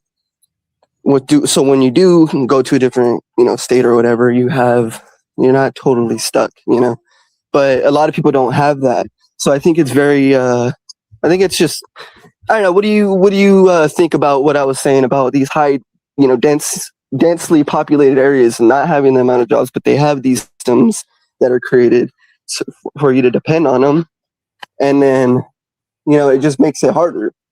You know, what would you say about, you know, what I'm talking about? That it's true. I mean, I don't know what else to say. I mean, yeah, there's that's the reality. I mean, in terms of if you're looking for employment for an employer, is a limited number of jobs, and I think that's why the system's designed the way it is, including a lot of places in cages, because they want to lure a lot of people into doing things that puts them in the prison system where they become slave labor, which is the corporate system's favorite form of labor, because then they hardly have to pay you anything. Exactly. Yeah, And that's why you should work hard when you're younger, because there are only so many good jobs too. There's a lot of jobs that people would rather not work, like at a McDonald's or a gas station or a Walmart. Go ahead. No, I was just saying too, like, and then like coming out here to the Midwest, like you start to realize, you know, like me, you know, I've never really wanted to work at Walmart, but I realize, you know, it's the only place, and like you said, it's because it's subsidized by the government. They're able to allow and have the 40 hours, offer the 40 hours a week, plus the benefits. And then not only that, but you're also somewhat allowed OT, overtime. And a lot of people don't realize that the OT actually is kind of what really makes your check stretch, you know, because I mean, everyone knows you work those 40 hours every 2 weeks. That's 80 hours. That's literally barely full time, you know, and sometimes you got to pull more than that. Like I'm pulling 100 hours every 2 weeks, you know, and that's like, it's barely even fucking affording anything nowadays. And it's like, you need to have, it seems like, you know, now in this economy, you definitely need some type of partner or some type of, you know, passive income, because, yeah, I mean, it's not as expensive as it is out on the West Coast or these like big, huge cities, but like here in the Midwest in South Dakota, you know, stuff's fairly cheap. You can get by, like you said in your other stream the other day, was like, you know, budgeting your food, you know, budgeting stuff that you need, stuff you want but you don't need, you know, and it comes down to a lot of that, you know. It's all about how, you know, obviously you're managing your money, but yeah, I mean, I totally agree what you're saying, you know, as far as, you know, I don't know, it's just crazy seeing these two different locations and how they're operating, you know. And in Rapid City is this tourist state, you know. We have Mount Rushmore out here, which is like not even 20 miles away from the main city, well, maybe 40 miles, but it's a tourist state, you know. A lot of hotels are out here. That's like the main dominance out here is hotels, because a lot of people come to visit. They rent out their rooms or whatever, and then they leave, you know, for a short period of time. We also have Sturgis Rally that comes around every year. You know, huge amount of people come in from all different parts of the world to go there too. So the city does bring in a lot of money as far as like revenue, but like it's just crazy seeing the difference, you know. A low populated area, you know, compared to a high populated area, and you see the difference as far as work and just living conditions, you know. But that's all I kind of wanted to mention and throw out there. And as far as like temp agencies, I have never went to a temp agency out here in Rapid City because I've never had trouble finding a job out here. It's always been like abundant. But back in California, I've noticed, you know, they they really and barely have anything. Like, so that's all I kind of wanted to address and throw out there. Yeah, like I said, I mean, I never really wanted to work at Walmart either, but like I said, it's the only job that literally offers the somewhat comfortable, not even comfortable, it's just survival living. You know, you're barely making, I'd say at least not even 2,400 every month, you know? So it's like, it's livable, but at the same time, like, you definitely need another grind or another sort of income to stay afloat, you know? But out here in the Midwest, I mean, like, I work at the North Side Walmart, and there's only two Walmarts in town. You know, there's one on the South Side, there's one on the North Side, and like you said, there's some places in these rural in parts of the country that literally rely on Walmart, and this is one of those areas where Walmart is very dominant as far as being everyone's choice to go to for groceries or commodities. It's very superior. And there's a reason for that, you know, they made it like that. So, but that's all I wanted to bring in, and then I'll let you guys go. What's up? Are you saying what's up to me or somebody? That was my team lead for my job and stuff. But that's all I was going to bring up, and I'll let you go. All right, Eloy. Take care, All right, man. man. See you. All right, we got FBI Child of Allah. What's up, Zach? It's been a minute, bro. Shout What's out up, to man? you. Man, I saw the Chud the Builder joint you did. I don't want to distract, but I think it is tied to this Trump Heritage Heritage Foundation Turning Point USA thing. What they're trying to do is they're trying to pit the whites and the blacks against each other, right? And they're using these racialized incidents to create and foment this type of disdain for one another. And You're it's talking really about the Freedom Con thing. right. You on the money with that. Exactly. And that, it just shows you, man, because there's this whole thing, like in my name, it says FBA, which is Foundation of Black American, aka Black Aboriginal Moors mixed with different things and whatnot. But it's a term that we created for ourselves to get away from the term African American and other terms like that, which were given to us. And now you have the European side, and I'm not dissing anybody who's not FBA or whatever, but you have the European side where they come with this Turning Point thing, this Heritage Foundation. They call them Heritage Americans. And you've heard some of these CIA operatives that, you know, wave the white supremacy flag. They use this rhetoric. You know, it's kind of an inverted version of what we say, which is ironic because a lot of things are inverted things of what we do. And you've spoken on this ad nauseum with the 42 and the rest of these things like that, the numbers. And it just goes back to the interactions between the Jesuits and my ancestors in particular, right? And how they came to this land and they went even to Africa, different places of the world, and they recorded information and shifted the timelines of the chronology. Like they added 1,000 years to the calendar. They wrote the English language, as you already know, and you broke down so excellently. They do all these things so they can control narratives and force you to duke it out in them. So you have to pick a side. Oh, I'm on the right, I'm on the left. Meanwhile, both sides are controlled by the same people. Like BLM is controlled by the left wing, George Soros and them dudes. Well, on the right, you have Kissinger and all them people. So it's the same mechanism with different arms, and they're fighting each other, and it's for the play against the middle. So I just want to throw that in there. Yeah, everything really is about divide and conquer. So race, religion, everything else they can divide you amongst. Okay. Right. And that's the problem with the religious piece, man. Like even that tether, that bush meeting tether CT with his strangled teeth. The reason why he's at you is because he knows that a lot of Black Americans have interest in what you talk about, and we listen to you. Well, have you noticed that he's changed his tune? Oh, what do you do now? He's not doing the Clayton Bigsby thing so much anymore. Uh-oh. The money's running dry. something, because he's not really doing it anymore. So, right. And that's the thing. They pay individuals like that to go out and do this stuff and to gather a bunch of ignorant, bigoted, or hateful people to duke it out with each other on some Maury. I think you called it Black Maury or something, which is funny. But, you know, that's what they do. And apparently he's changed his tune because the money's drying up. From what I've seen, there's this psychologist. He's Israeli. I don't agree with all his politics, but he makes this good point about, narcissism. He wrote a book called Malignant Self-Love, Narcissism Revisited. And he broke down this thing called splitting. So when you have one side is extreme, they're all good, and then the other side is extreme, they're all bad. That's what they want us to do, but it's for a goal. We call it jungle capitalism. That's what we're in right now. And it's really fascism. Like the lefties, they got it wrong on certain aspects because they don't put in the whole picture with it. That's why I don't fall into the dialectic. The fascism that we're in is delivering us to a system called communitarianism / neo-feudalism. And the Heritage Foundation is in lockstep with that, just like the WEF. They're all factions of the same thing, really. You know, as you break down so eloquently, I got to give you your flowers, man, while you're here. So, you know, but it's so deep, this subversion, like Yuri Bezmenov was saying, that it just gets into the soul of mankind and devolves him in a sense, making him intellectually slow.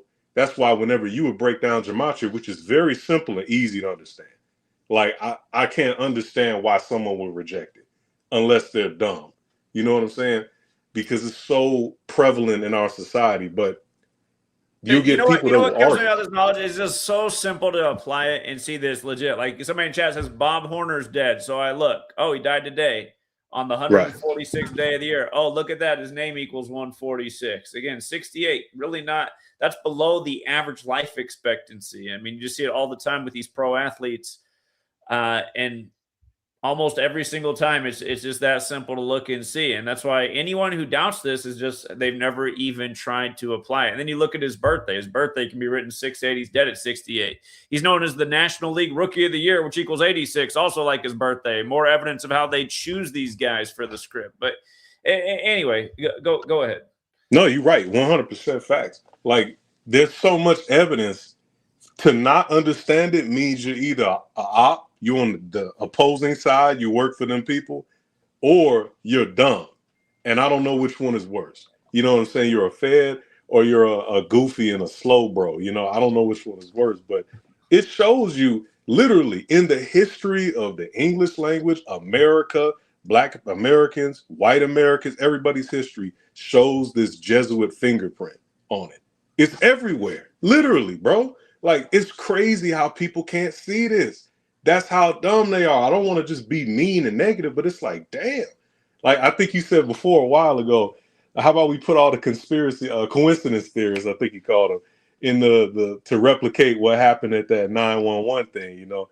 Because it's like, you guys are just, you're just like cattle, man. So it's hard to reach them people. And I don't even think we should. We should be talking to each other, building up little networks and families and whatnot, and doing business with each other. And that's how we fix this problem. Like the real intelligent people of all race, creed, religion, color. The problem with that, with that is, I mean, that was my message a decade ago. Is that, I mean, a decade ago, I said to you, what we should do right now, because I saw everything that's happening right now. With you, anyone who was awake to what was going on in the world, it was obvious we were going to reach a day like today, where things become incredibly expensive, and that your life is really, you know.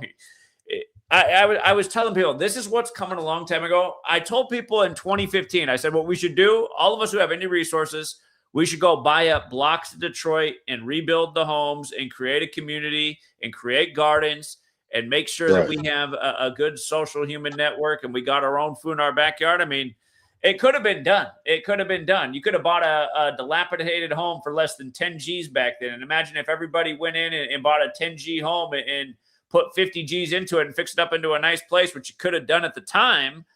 And you had a community of, say, truth seekers and people that understand, yeah, we do need good local organic food. It could have been the most beautiful thing ever. And you know what? The thing is, if you pitch that idea today with what's going on, people would love to do it, but that ship sailed. I mean, you could still sort of do it, but things are a lot more expensive even in Detroit.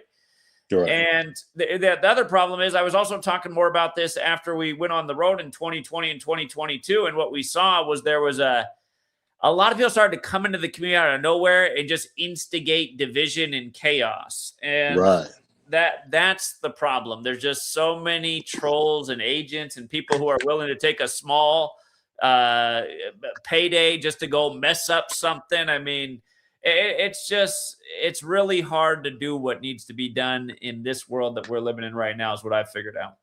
Right. It's pathetic, actually, man. Like, how could you sell yourself for 13 shekels of silver or whatever? You Yeah, no, I'm pretty sure I got full-time trolls that probably get minimum wage, and they just sit here and troll all day because it's the best thing know? to do.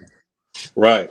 Right. And that's what I'm saying. It's up to us as the audience to be able to see those people, spot them, and got them. So we just remove them.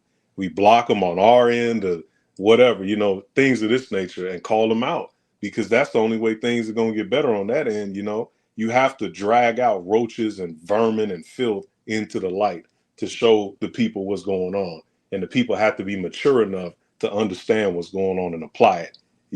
So I'm 100% in lockstep with what you're saying, and real quick before I bounce, because I don't want to hold up too much of your time. It's very valuable. With this gematria, another piece, there's a gentleman, everybody should research this individual called Ahmed Ibn Washish. And you're going to see this Moorish individual setting up pre-gematria. And then the Jesuits and other orders get a hold of this information and then use it. So we're talking about the 800s AD. Then they take the information and use it in the later Middle Ages to set up the system that we see now. So I would encourage everybody to look into that individual, Ahmed Ibn Washish, and just understand that what we're dealing with is not a new thing. And it's not necessarily an evil thing. It's a tool, but the people who are using it for evil. So Indeed they are. Indeed they are. Well, I appreciate the call, friend. Thank you. no doubt. Peace. All right. Yeah. Have a good one. But yeah, I mean, it is just everybody. It's crazy how many people have come along and just instantly dismiss this rather than just actually try to have an open mind and pay attention, maybe apply it to the next news story that piqued their interest, because day after day, everything's just lining up. And the other problem is you have this low-functioning society with low intelligence who doesn't really understand probability or statistics. The odds of all these things lining up day after day. A low intelligence person will go, well, you had 4 ciphers. It's like, yeah, okay, I had 4 ciphers. Bob Horner did equal 146. Today's the 146th day of the year. So just a simple way to see if that would be probable that it would line up like that. Okay, we're on the 146th day of the year. Let's say that the highest a person's name could go up to is 146, which isn't even true. But let's just say it was. You'd have a 4 in 146 chance. Does the average person even know how to calculate? Here, online calculator. Okay, so 4 divided by 146 is about 2.5%. That's not probable. If I told you that there's 100 balls in that bucket and 2 of them have your name on it, or we could even round up to 3, the odds of you pulling out your own name from that bucket are pretty slim. Is likely not going to happen first try, but you know what happens almost every time? First try with stories like this, boom, lines up instantly. Boom.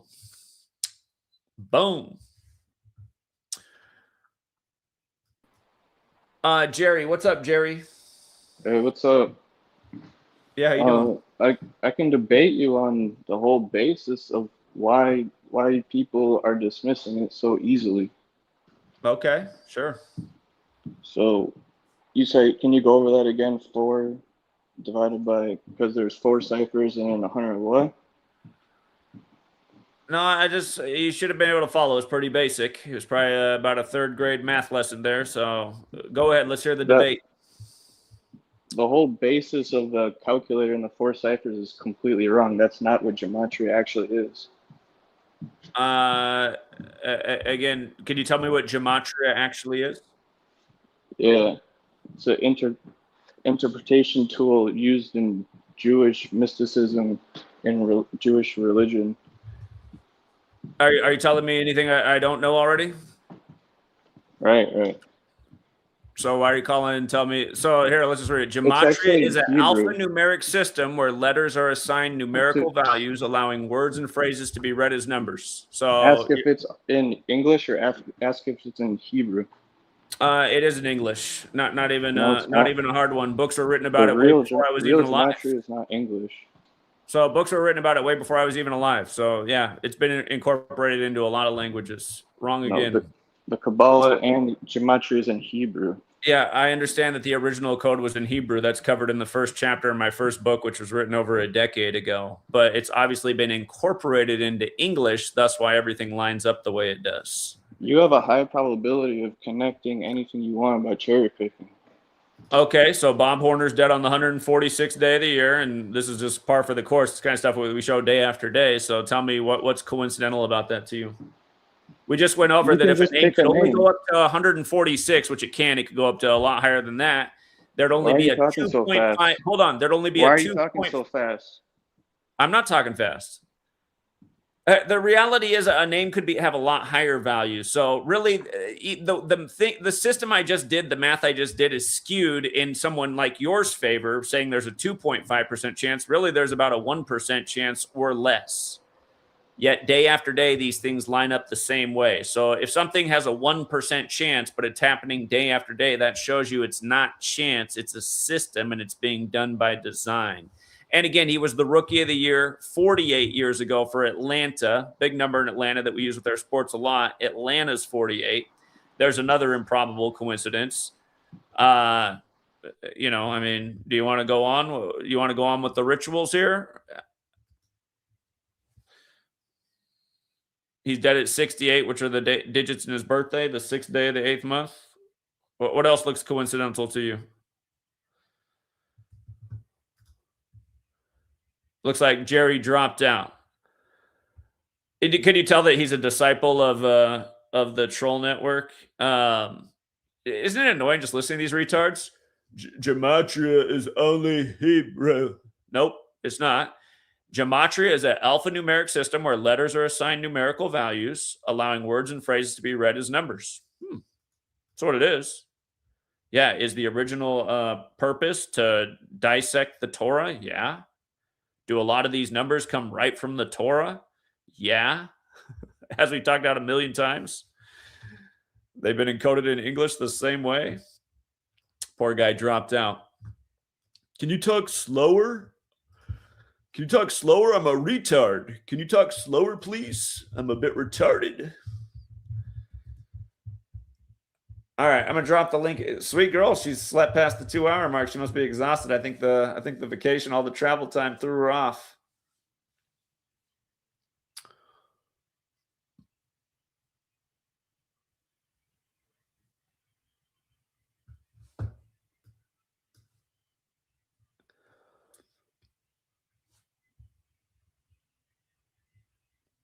Yeah, I mean he's a representative of probably the baseline in the United States. All these people uploading videos crying about the way things are when they're the reason they're the way things are. Almost every American is responsible for the way things are right now. Haven't given 2 shits about anything truth related in the last going on 30 years. Everyone's eyes should have been wide open September of 2001. That war created a lot of inflation. That war made things a lot more expensive. Do you remember that gas went from $1 to $2 overnight after 9/11? Gas doubled overnight. I thought it's the Democratic policies that make everything so expensive. Weren't the Republicans in power when gas doubled overnight? It was $1, and then just like that, it was $2. Boom. And it never came back down. I haven't seen gas below $2 out here on the West Coast since 9/11. It was an automatic doubling overnight. All for something that was a big ritual performed on us. Couldn't have been any more obvious. Yeah, I didn't kick Jerry out. I mean, he kicked himself out. Jerry dropped out. Jerry said, I already lost the debate. Let me bounce. I'm too dumb.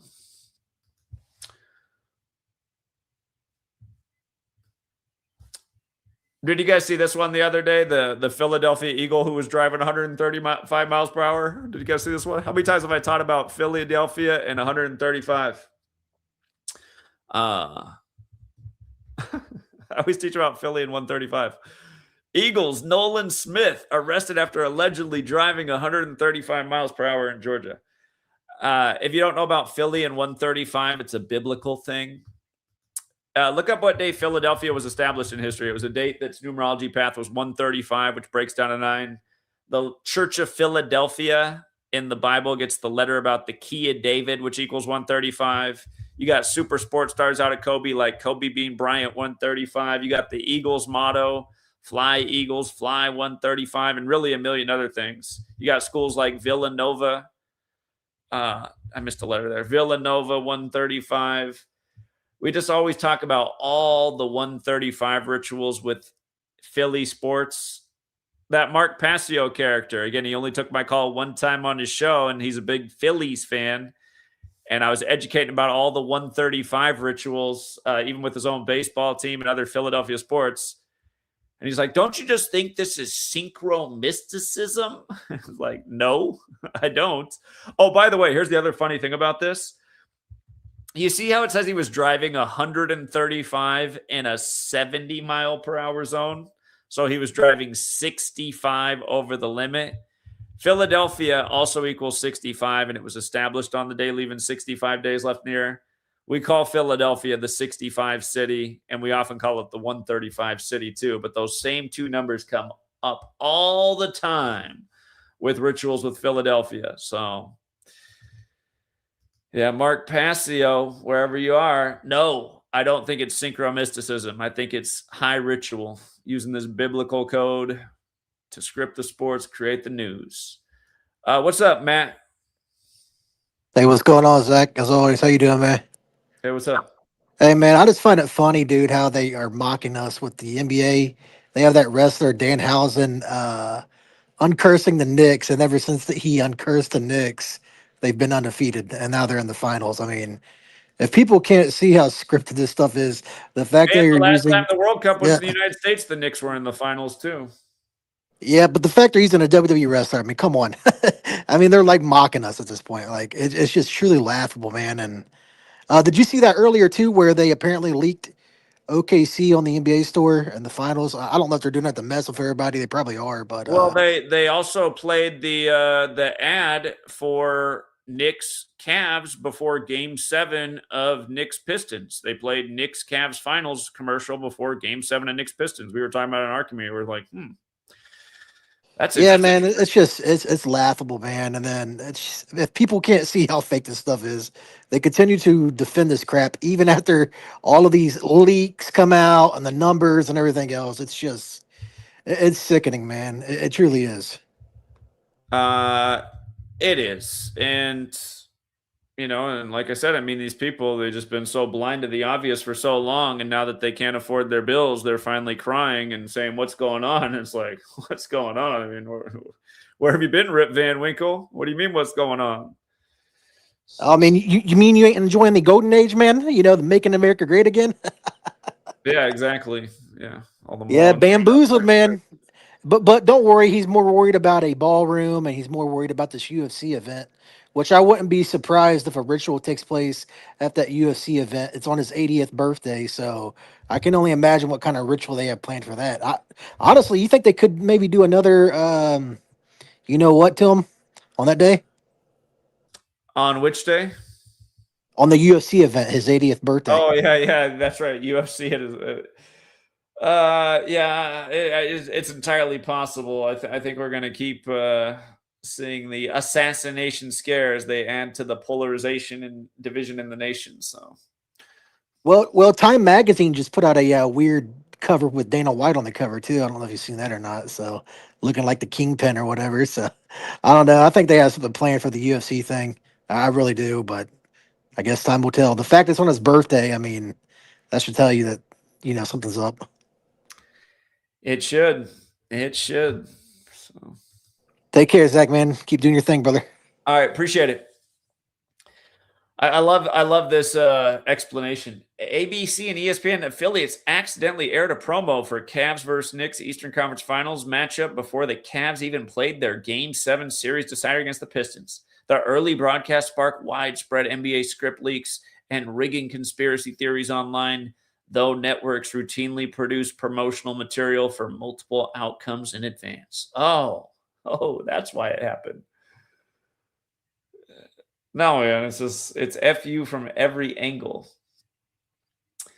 The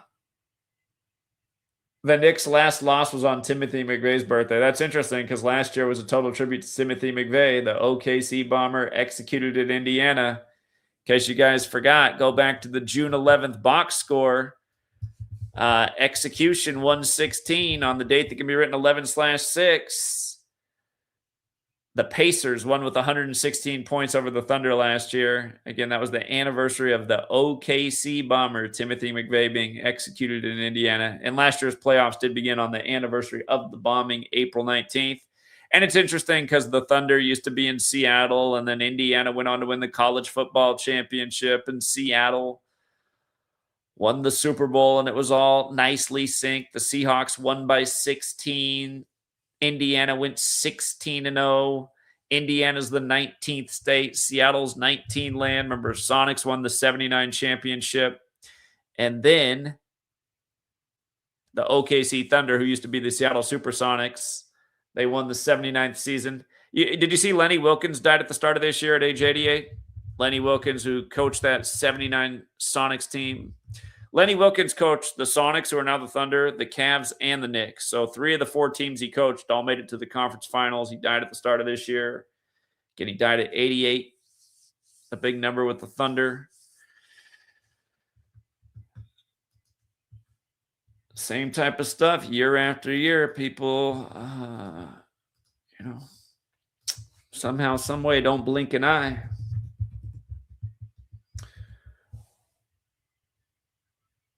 All right.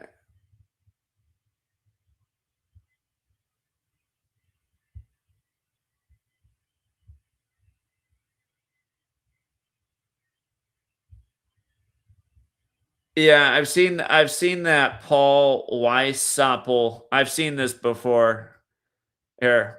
For anyone who's not aware of this comment, I'll show you this. Some people think that it's Timothy McVeigh reinvented.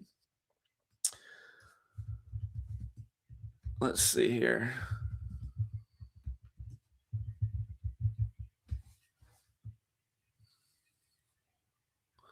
Here's how the AI handles this. I'll show you the 2 pictures of these people.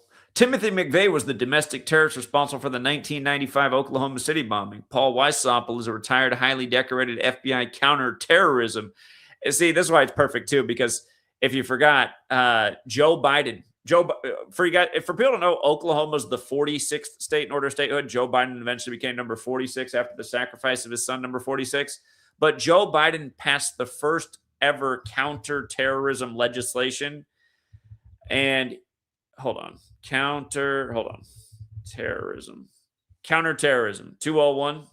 He passed the first ever counterterrorism legislation on Governor Keating's birthday. That was the governor of Oklahoma at the time, who, of course, was Jesuit educated. He went to Georgetown like Bill Clinton, who was the president at the time.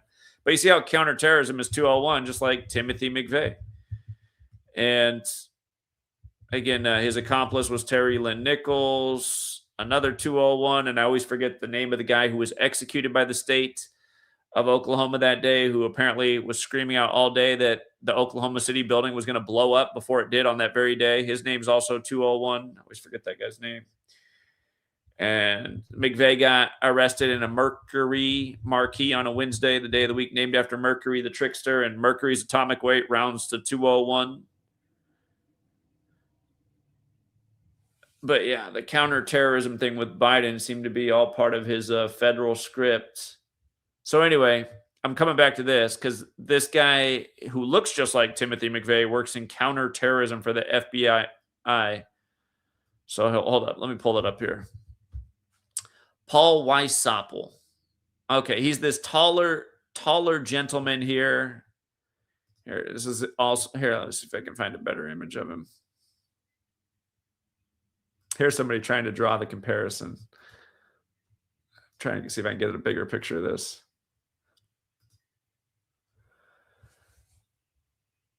I mean, when I look at that, I think a little plastic surgery, it easily could be the same person.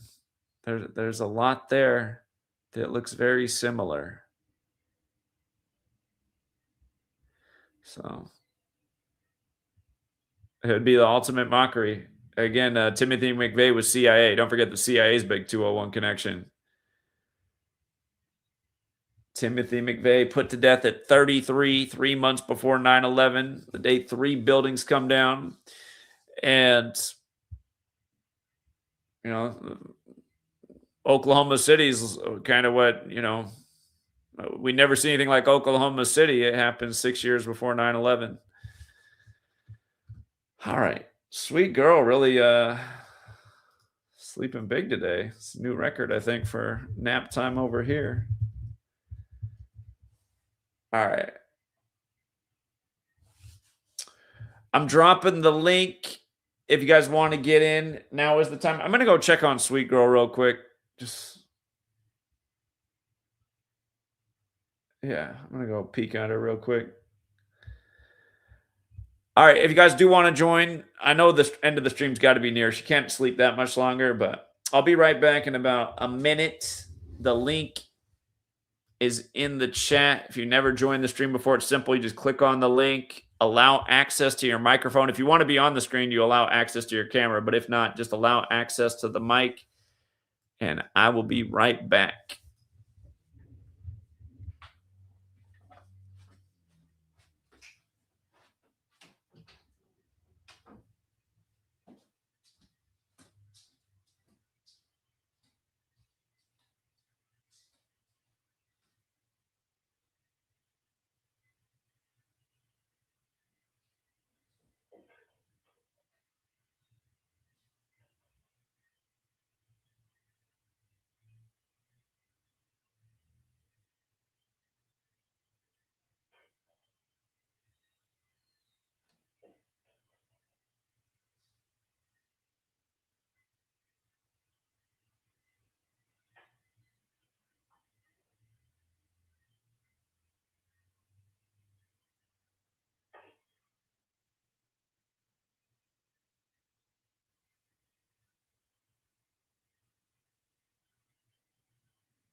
All right.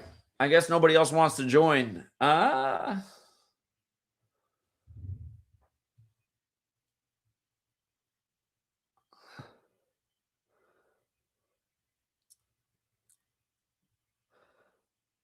see the Jurassic 5 theory in the chat. I guess anything's possible. I don't think the Jurassic 5 theory is correct, though. I think that one's a bit of a stretch. This one here with Timothy McVeigh and the FBI agent looks very possible, but I don't know about the Jurassic 5 one.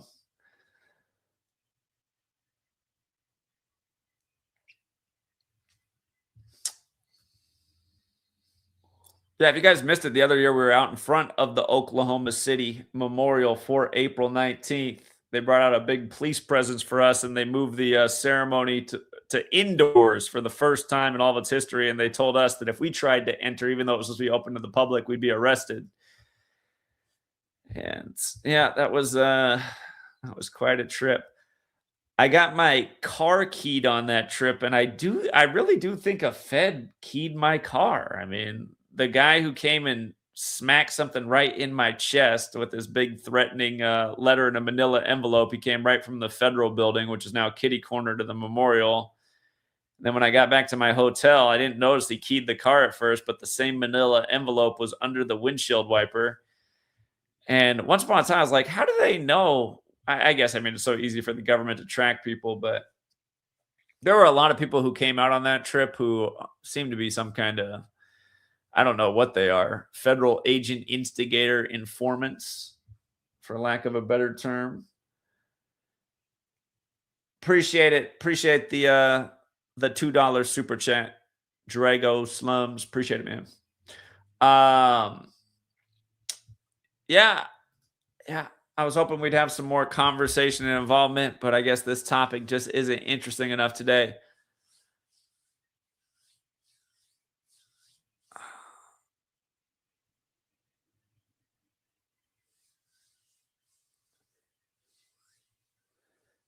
The story down at the bottom, federal court blocks Alabama plan for new congressional districts. That's just another thing that's just so dumb about our political system. Why are the politicians always allowed to draw new districts and new boundaries based on the information so that they can rig the district in their favor? Oh, more red people are here if we draw it this way. Here's where the red people are. Oh, we want the blues to win. Here, it's like, what is this? What is this? Since when do the politicians get to choose who votes for them? And I mean, since a long time it's been this way, but it's just such a dumb system. Yeah, King Richard knows exactly what I'm saying. Yeah,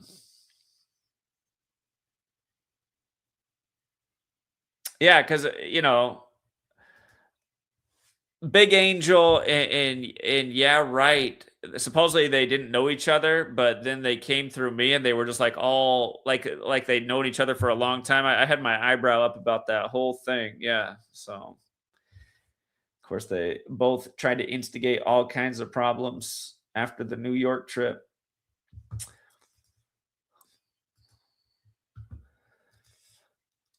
Yeah. I had a call that we needed to start working together, networking, growing food. Because I said, man, we don't do these things. We're going to be in big trouble in the distant future. But here we are. It proved that there were more people dedicated to sabotaging things than actually working together. And it's kind of the problem in this country. Everyone is just too damn busy to break out of their cycle. They got jobs, they got school, they got families. They're on the treadmill of life. There's not really much time to switch up the schedule. And like I said a long time ago, you keep running on that treadmill, eventually that treadmill is going to burn out.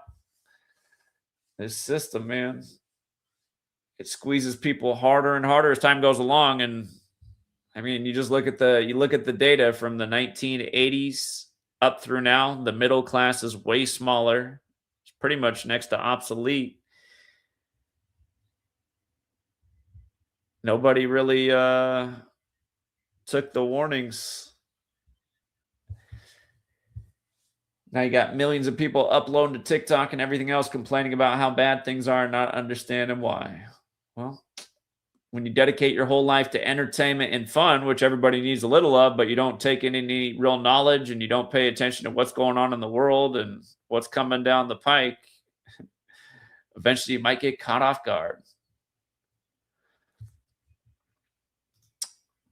Thanks, Leopard Messiah. Appreciate you always dropping the fives. He says, Zach, you spread more truth than anyone. It's always a pleasure, and your work is much appreciated. All love from Akron, Ohio, even if you disagree with me. Yeah, I got to disagree with you on the Jurassic 5 thing. It doesn't mean that you're wrong. It's just I have trouble fathoming that Tupac and Biggie and others are the Jurassic 5. It's possible, though.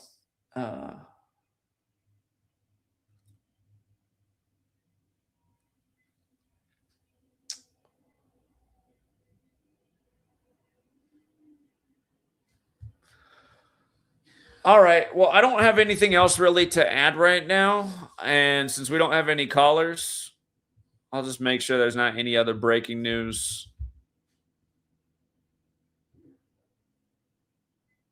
But hold on. Maybe I do want to look at this NASA moon base thing. What a joke. Hold on. Let's take a peek.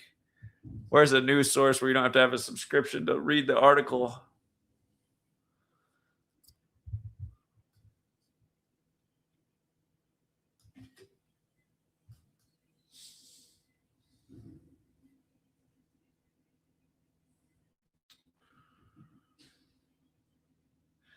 NASA hopes to return humans to the surface of the moon in 2028. But unlike the Apollo era of the 60s and 70s, where the astronauts came and went, the space agency has a grander vision this time. They want to eventually build a moon base capable of supporting a permanent settlement. When announcing the $20 billion plan in March, The space agency laid out its aspirational goal, but left many of the details to be determined. Somehow I missed this plan. I heard about the April Fool's Day launch, but I didn't hear about the moon base.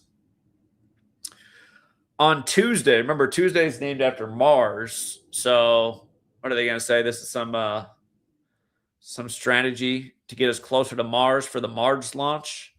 On Tuesday, during a news conference, NASA provided an update on the base's development, including new details on its progress and the vendors it will use to achieve the first phase of its lunar roadmap.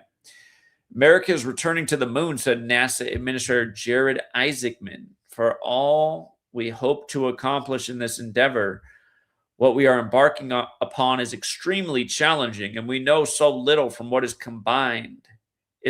We know so little from what is a combined 80 hours of lunar astronaut EVA, extravehicular activity, time across the Apollo missions, and that was more than a half century ago. Isaacman explained that the building of the moon base will occur in phases and be incremental. We are not jumping right into the glass dome moon base as a service, Isaacman said, because the moon base is as beautiful as it is hostile, he added. Isaacman explained that in sunlight, the moon's surface can reach over 250 degrees. Part of you has to start wondering, it's like, do they know they're making it so bad on Earth that the chosen few would be relocating to the moon? Isaacman explained that in sunlight, the moon's surface can reach over 250 degrees. In the darkness, the temperature can drop below negative 250 degrees. He pointed out that because the moon lacks an atmosphere, keep in mind that's a swing of 500 degrees. He pointed out that because the moon lacks an atmosphere, there is no protection from radiation, space, weather, and meteorite impacts. These conditions make it challenging to build a permanent settlement. Yeah, it sounds pretty idiotic to even attempt it, doesn't it? Again, $70 million a day for NASA. So many problems to solve here on Earth. Recognizing this reality, I'm often asked why we send our astronauts into such harsh and dangerous and unforgiving environments of space or the lunar surface, and at such great cost. And we go for the technology we will pioneer to get there, the science, and that all that we will learn that will make life better here on Earth to advance humankind on this great adventure, to inspire the next generation to do it better than we can, and to be very clear, to master the skills for where we will inevitably go next. Oh, yeah, sounds like the Mars jump off. Okay.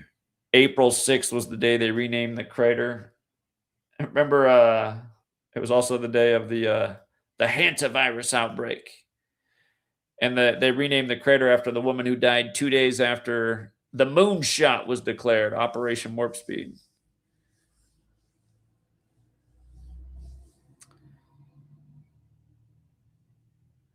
NASA said the initial development of the moon base will occur over 3 phases beginning now and stretching to 2032 and beyond.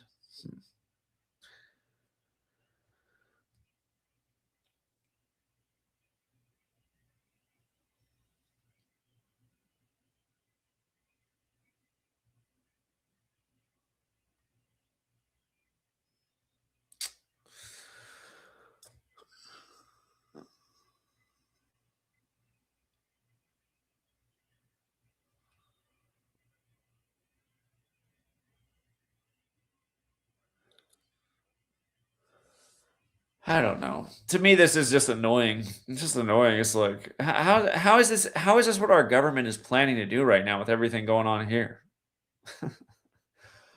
Oh my God.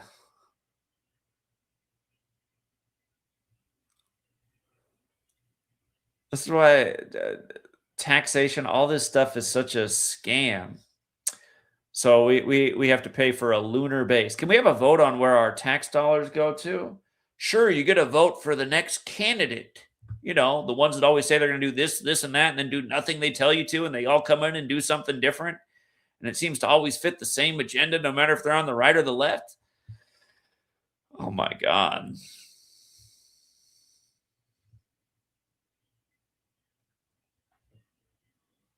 Speaking of the moon, my daughter's waking up. My daughter loves seeing the moon in the sky. She loves seeing the moon. She gets excited.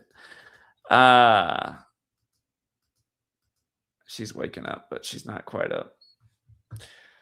All right, last call to participate because sweet girl is doing that wake up shake right now. Her eyes are still closed, but I see her moving back and forth. Mark Lewin, why don't you come on and share all your great, interesting research about the New York Knicks? Mark Lewin in the comments pointed out the only Knicks coach to win the NBA Finals. Red Holzman. Mark Lewin pointed out that this coach's birthday is August 10th, and the Cavs fell to 8-10 in the playoffs by getting swept. Pretty interesting. When did he win the championship for the Knicks? Oh, look at that. He finished in 77, just like how the Knicks outscored the Cavs by 77 points in the series. Oh, wait. Well, his first stint was 67 to 77. Knicks equals 67 for the record. But then he came back in 78. New York 78. Coached him until 82. Last time the Knicks won the championship was 53 years ago. The year that, I don't know, I take that back. Okay. Yeah, Mark Lewin always leaving interesting comments, but never calls the show. I don't know. Mark Lewin, can you just let us know in the chat, are you afraid of the stage? Why can Mark Lewin never call in? He's so active. He's the most active commenter, but has never called in once.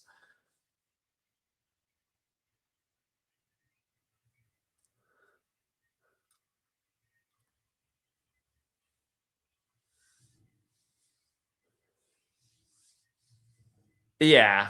Rambo chose to run with a group of hacks and one that just rips off everything I do. It is quite pathetic.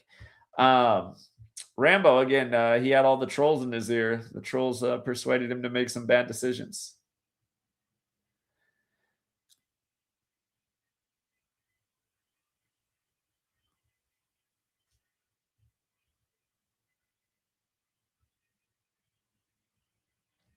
Somebody says Zach is mad at NASA, but still believes we go there. I don't know when I ever said I believe we go there. I'm saying I'm mad that they could even, tell us that this is the priority. Building a moon base is the government priority while there's a million problems here in the country. Not to mention just crazy deficits, which also add to the devaluing of the dollar. It's like, maybe we need to just cut the whole NASA program. Maybe we don't need to spend $70 million a day with all of our financial problems. Maybe we don't need a moon base right now.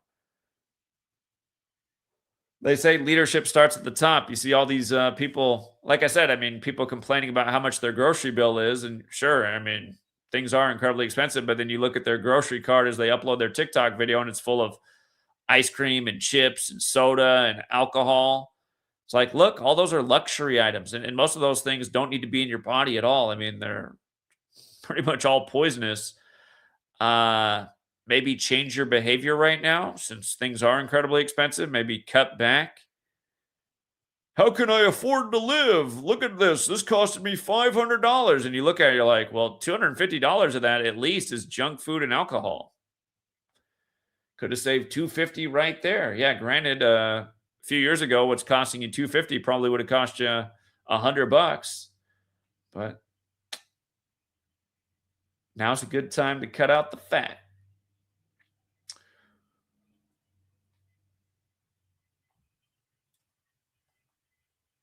Oh, you think the moon is a light? Fiat Matt, can you call in? I want to hear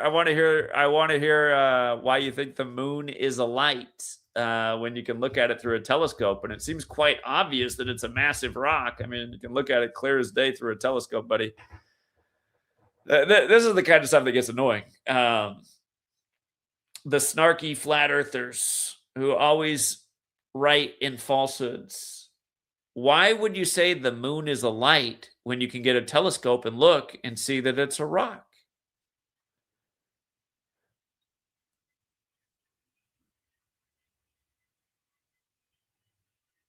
Yeah, there's never been a better time to get smart about your finances and smart about your diet.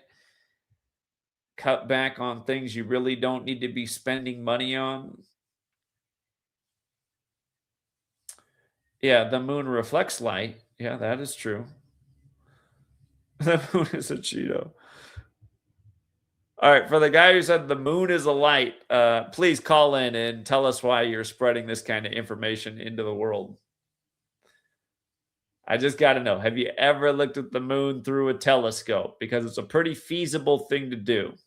Even out here in a rural place, I can drive an hour and there is a public observatory, which means there's a big telescope there I can go look through.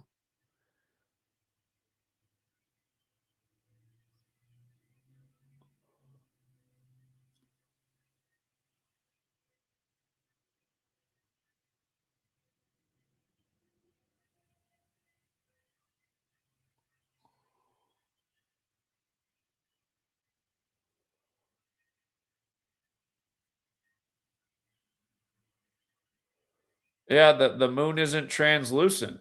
The moon isn't translucent. Again, look at the moon through a telescope and you'll see that it's definitely not translucent. The way it looks in the sky sometimes is an optical illusion. You look at it through a telescope.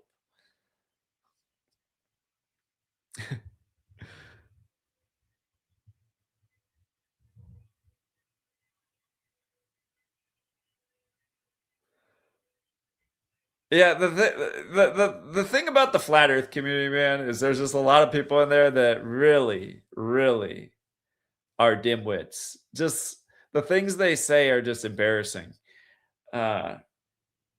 Retard from Boston was making the point that one time he was like, I can't even see. I forget exactly how he said it. He's like, I can hardly see my neighbor's plant across the street, but they want to tell me I can see a moon from hundreds of thousands of miles away. And I was just like, I mean, does he not know how dumb that sounds? We have Mount Rainier pretty near, and it looks like it's just right there because it's so massive. Granted, I definitely couldn't see my neighbor's plant from the same distance that I see Mount Rainier. I mean, size matters. It's just the flat Earth. The flat Earth psyop. It was just. I feel like it's just the cabal just picking on just horribly educated people, illogical people that have no common sense. I mean, a piece of dust, it's so tiny, it's right in front of your face. You might not even see it unless it's hitting the light just right, but it's right there.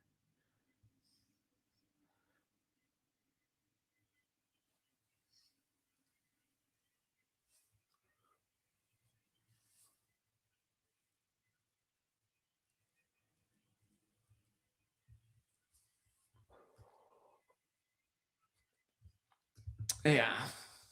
Yeah. The 2015 flat Earth psyop was a major sign of humanity was probably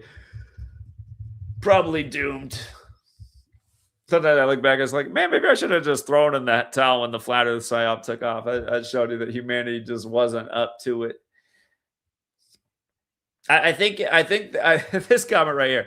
I think in 2026, if you haven't figured out that flat Earth is a psyop, I think that's actually the real problem.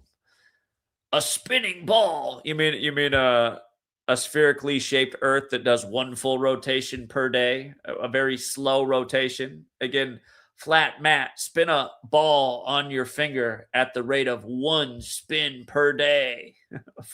Flat Earthers always with the wet tennis ball spinning, 20 revolutions a second.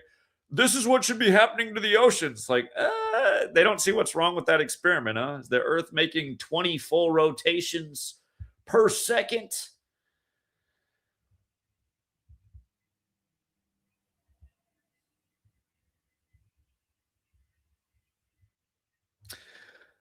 Again, you guys, I think a lot of you, if you took more advanced mathematics classes, you start to realize how they do these calculations. And again, we do live on a coordinate system that is based on the math of a spherical object, and that system is pinpoint accurate with all predictions and all the flight systems, and now all the drone flights that land all over the earth based on the mathematical system. When you say there aren't satellites, have you ever even had something like satellite radio? I know when I'm driving on 84 east, heading east, because the highway is so close to the mountain line that runs there, you don't get reception for most of the trip. If you're on the other side of the river driving, you do, because the mountain's not in the way of your reception, and it's that way every single time. I mean, for years, if you had satellite television, I know that they finally upgraded the technology and they got something else going, but if you ever had satellite television and there was a windstorm and the wind threw off the angle of your dish, you lost reception. You had to go back up there and tweak it. So I don't know. All the satellites don't exist. We live in the Truman Show snow globe. I don't think the coordinate system would be able to work if that were the case. I mean, if you can't explain how these models work and you just say, well, I don't care. I mean, that's idiocy. Again, the way I see flat earthers is also the way I see just normies. It's just like they're the same way about the knowledge you put out here. They look at it like, there's no way that couldn't be. It's like, well, did you do any research? Did you look into anything? And please don't tell me to look into flat earth. I mean, the SciAp's been around for over a decade. Trust me, I've looked into it more than you. It doesn't make any sense.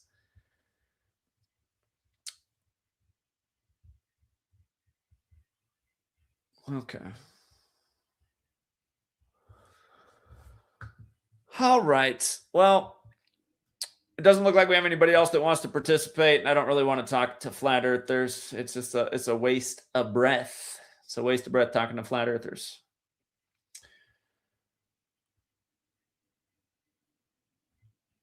Oh, we got Sebastian. What's up, Sebastian? I can't hear you for some reason.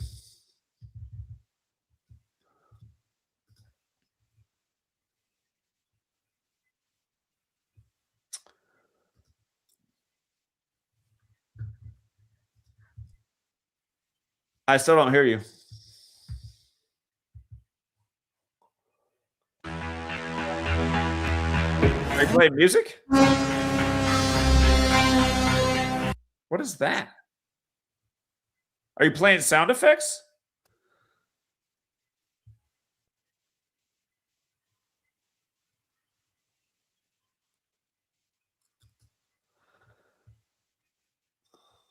Can you hear me now? There we go. All right. So I was doing some research, and you know that the inventor of modern day hypnotism was someone named Franz Mesmer, who was a Jesuit, and he created mesmerism and hypnotism. And so Mesmer. I didn't know that. Yeah, so basically they've been interested in this in controlling people's minds from a pretty early age. So yeah, and the other thing I wanted to add too is that the NFL gets billions in subsidies from like local governments and from the state and federal and everything. Like the city builds the stadiums. And there's an article about it from online, and if you look up how much they get, it says that they get 4.7 billion in taxpayer funds a year.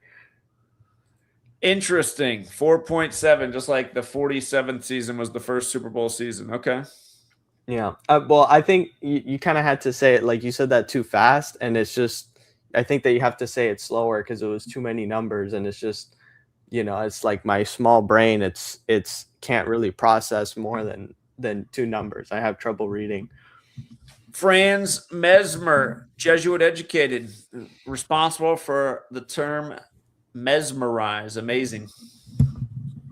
Also, Jesuits invented the magic lantern, which was the theater. Actually, also a Jesuit also invented the first. You know how a Jesuit invented the megaphone. Also, they used plays for propaganda back in the 1600s because to counter the Reformation. They used entertainment, and they actually a lot of Hollywood stuff comes from the Jesuits because from their plays. They had a pretty big influence on early film and early.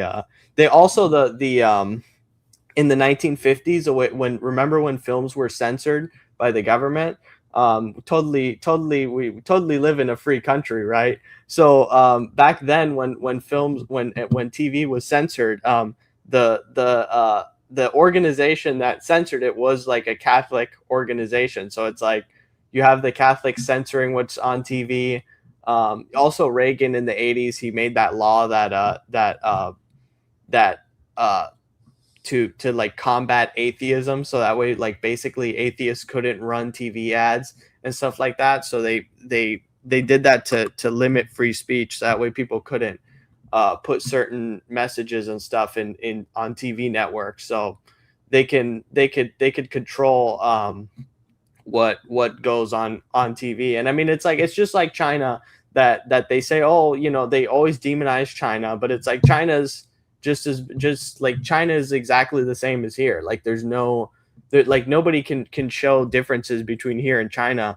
The other thing I wanted to show was this tech that people always like. Sometimes when I talk about like the kind of technology that they have like for spying or whatever, people laugh and they make jokes about it, but there's very real stuff that you can do, like this this thing right here.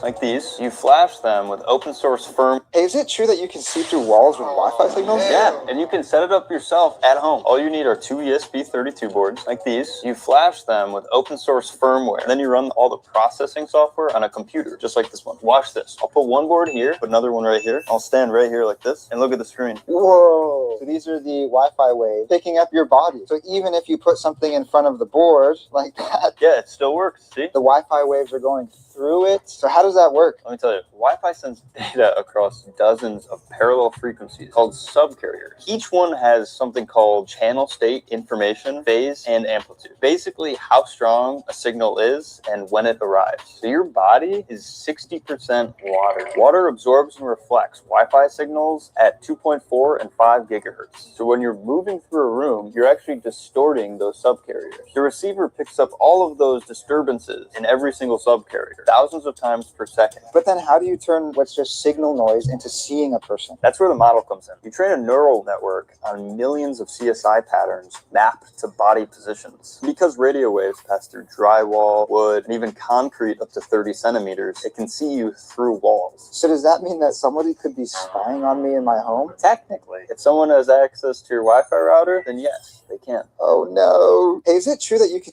And also Donald Trump said this.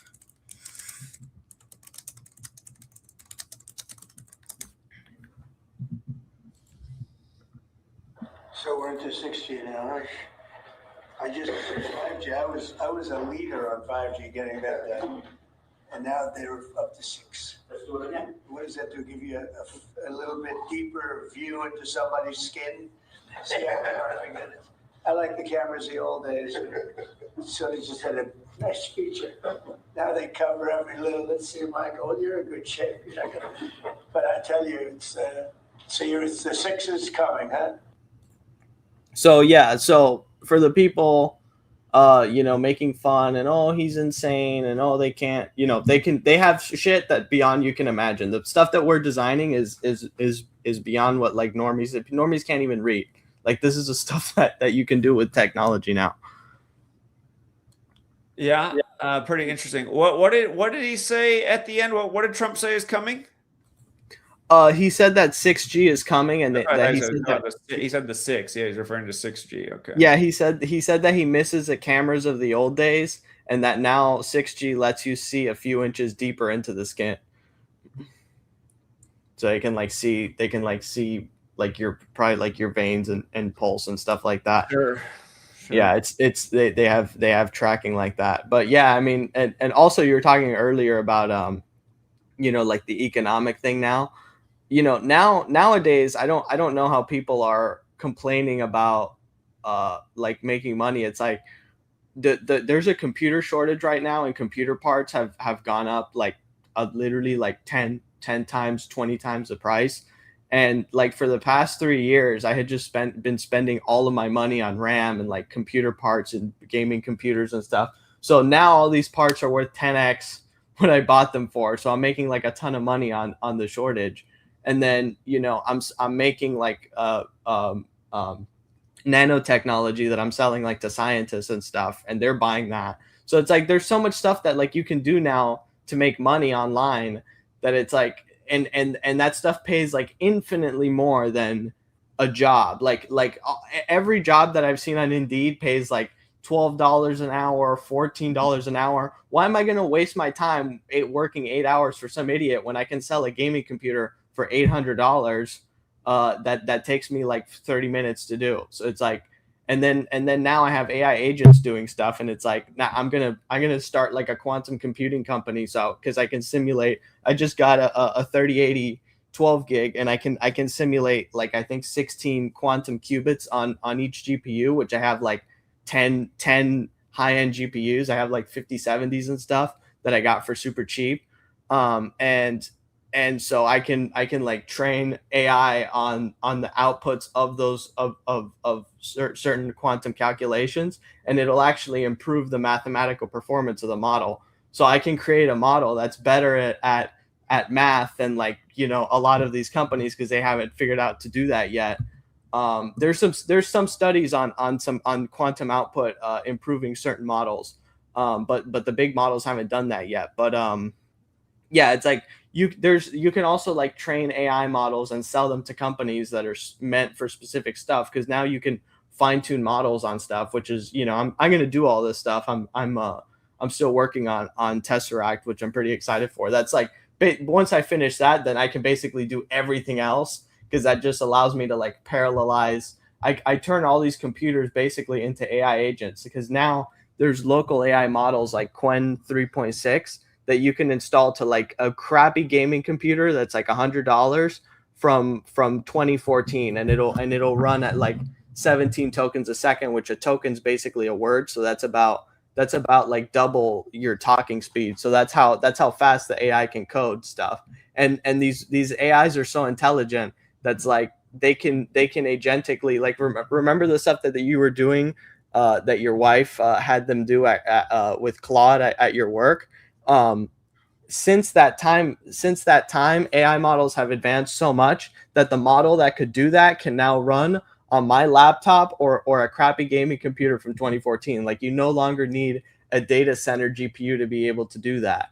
So like you can, if you have computers, then like the computers that I'm selling, they're listed for sale, but before they sell, I have them hooked up to the to SSDs running these AI agents, so I can have them working for me, and then when they sell, I'll sell them. But yeah, it's like I basically have like 8 to 10 employees. With Tesseract, it'll basically unify them all, and I can just give out a command, and they'll all work towards that goal and do stuff like long term with long term memory and stuff. So now they're just like kind of scattered, and so it's a little bit more difficult to have them do work. But yeah, it's like this stuff is like I'm like the only person doing this. Like only like 10 other people online are doing this. Like there's so much opportunity there that you can do to make money. It's like it just shows how dumbed down society is. And most of the people that I see that are doing this are mostly like Chinese people and like Japanese people and Asians. Like there's like maybe like 2 white people, and they're both like Germans. Like there's basically no Americans working on this stuff at all. Well, it's good to be ahead of the curve. Yeah. Definitely. Yeah. Again. Yeah, I'm pretty excited. But yeah, see that in the next few days, it's gonna be pretty exciting because they can do some pretty insane research now. They just released some new model. It's 1 billion parameters, which means that it can run on a Raspberry Pi like this, which is just like this shitty little computer, and it can actually do agentic tasks and like use tools, which are basically what a tool is that like it's reading a file or writing a file or running like terminal commands.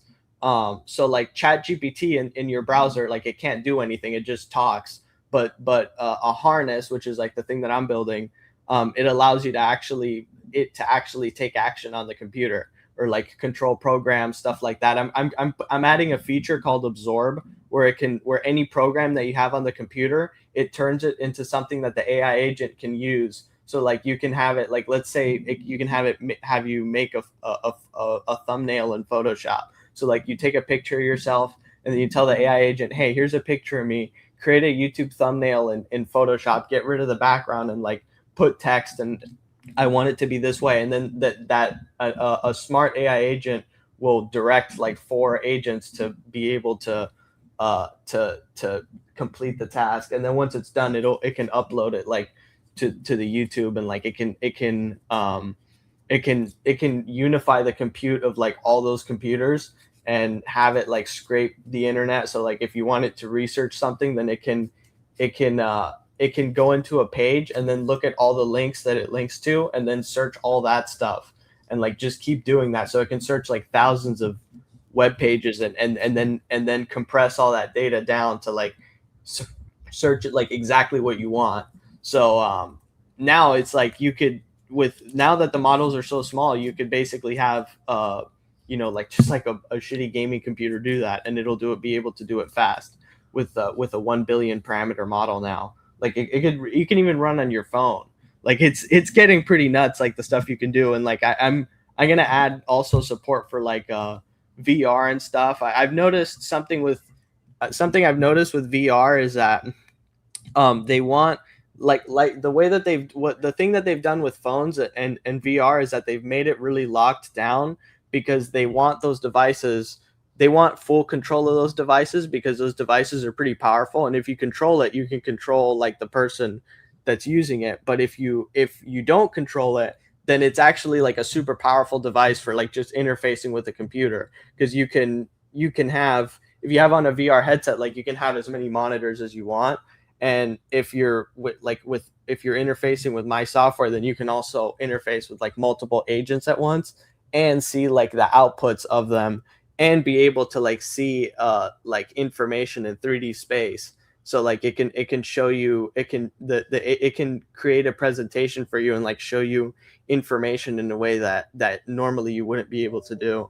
So like you can see an entire code base like in 3D, and it'll show you like how big each file is and stuff like that. And you can like make live changes just by like talking to it like it's a person, and you can have it like do render stuff and run experiments for you and stuff. So yeah, it's pretty, I mean, it's like there's so much stuff that you can do now with tech. And the thing is that like they can set up websites for you, and you can have it set up. Like the thing is that you can have these things help you set up like your own business, that if you have a large portion of the online side automated, which now most businesses are online, realistically, like any business that you're going to do is going to have like some major online component, whether you have a website, whether you're doing it on whether you have to use like a big tech platform or whatever, like you're going to be working somehow online. So it's like what people have to do is be like digitally literate, learn how to use computers, know how to use, like most people don't even know how the difference between a file and an application, like a program. So it's like, and most people don't even know how to read. So it's like, I don't know what these people are going to do when it's like, I'm just seeing the wages go down, and like the rent is like $3,000 or $4,000. And like the people like me that know how to use tech, we're fine because our skills are needed. But the average person doesn't even have they can't even use like their phone. So it's like, I don't know how that's, I don't think that's going to go well for the people that are left behind in this. Well, I mean, they created an idiocracy. So if you're not part of it, you're a million miles ahead of the curve. And you can, like these people in the chat in 2026 still talking about flat Earth, like they haven't figured out it's a psyop is the most important thing. I mean, they literally have live satellite footage that you can tap into the satellites. Like you can hack into them. You can download images from them. You can download live feed from the satellites and get real time like location data of what people are doing. Like you can zoom in. So it's like, this isn't even like, these people are just, they're retarded. It's like, and the point of it is that they want people like debating this nonsensical crap, because they don't even want people to know like the capabilities that they have. Like they want they basically, what they have is like they have technology that's like super above what you have, and they don't even want you to know that they have it. Like you're like, I just want to reiterate why these people are just annoying retards. I make the point. We have all these problems. Should we be spending $70 million a day on NASA right now? Do we need a moon base right now with everything going on with the financial crisis and everything else? And that's the other thing. What is NASA done? Zach thinks we live on a spinning ball, so why does he care what NASA's up to? It's just like, Jesus, these people are just annoying, useful idiots. You guys, Google made that thing viral. Google made the flat Earth psyop viral. They put it in everybody's feed nonstop in the truth community. They made it the most talked about thing in the world in 2015. It was all over the algorithm. It was getting millions of views. Right. It was down our throats. I remember the recommendation. It was just it was like any conspiracy video you would watch, it would just be flat Earth. Watch unbelievable NASA lies, and like every thumbnail, and then like it's such an annoying psyop, because it appeals to low IQs. And then it was the only thing that didn't get banned in 2017. Does you guys, if that's the way the sun goes around the Earth, then it doesn't always, set in the west, and it doesn't always rise in the east on your flat Earth map. But pretty much everyone across the world witnesses the same thing. The sun rises in the east and sets in the west. How does that happen on a flat Earth map? It doesn't. Again, the flat Earth map provides zero model for any kind of predictability. It doesn't explain how an eclipse could ever happen. It doesn't explain anything. They don't have a model. There is no flat Earth model. They have no model. They have to allude to saying things, well, I think it's because it's like the Truman Show, or it's, come on, you guys. I mean, this sounds so dumb. You're giving the power structure more power than, I mean, they do have a lot of power, but to think that they've built some sky dome above, I mean, please. Well, have you considered that God can't create a ball? It's just the shape. It's just he can't do it. It has to be flat. Right. And the thing is, this guy's just saying, I've never seen any proof of curvature anywhere. And he'll say this image is a Photoshop, but then he'll point to YouTube videos of, the sun flying beneath a plane because it's some optical illusion, saying, see, the sun's even closer to Earth. Again, you can't argue with these people, but they're annoying because they never go away. They're always here, just leaving their dumb comments, showing their ignorance. It's pathetic, man. These people are pathetic. But they're also a reflection of how dumb the average American is. There's a reason that this thing went viral. There's a reason. I mean, for everybody who cares about flat Earth, for every 1,000 people that care about flat Earth, there was one that ever cared about the work we're putting out here, which actually has worth. My daughter's getting up, but you go ahead and share what you want to. Or did you want to put something up on the screen? No, this isn't doing what I want to. I'd have to. It's doing the shape wrong. I needed to do a primitive, but I just wanted to zoom into the. I wanted to zoom into the ball. That when you zoom in enough, there's not like a curve. Like it's not gonna look. You're not gonna see a curve. The curve is like this. It's vertical, and you can see. I'll be back in a minute. Yeah, so it's like you can prove that there's a curve just by looking at Lake. I think it's Lake Michigan, where the bottom of on a clear day when you look at Lake Michigan, the bottom of the buildings are are cut off, and they're cut off I think like 30 or 40 feet, which is, you know, obviously on a flat earth it would be impossible. Like you would be able to see the bottoms of the buildings, but it doesn't, like you can't see it. So yeah, I mean it's just ridiculous. And it's like also you can see satellites from Earth just like with telescopes. Like it's and you can also see you know, the other, like you can see Venus and you can see Mars and you can see Jupiter and all that stuff with your own telescope, not NASA telescopes. Like I've seen the planets from telescopes with my own eyes that were like privately owned, that wasn't like a NASA thing. And you can see the moon like orbiting, you can see the little spinning moon orbiting around the other planet, and you can see the moon like going behind the planet, and then the other moon popping up in front of it. So it's like, how do you explain that? What is that, a hologram? It's a projection. And you can see that with your own telescope that you could get for like $1,000. You know, it's like these people are they're completely brain dead.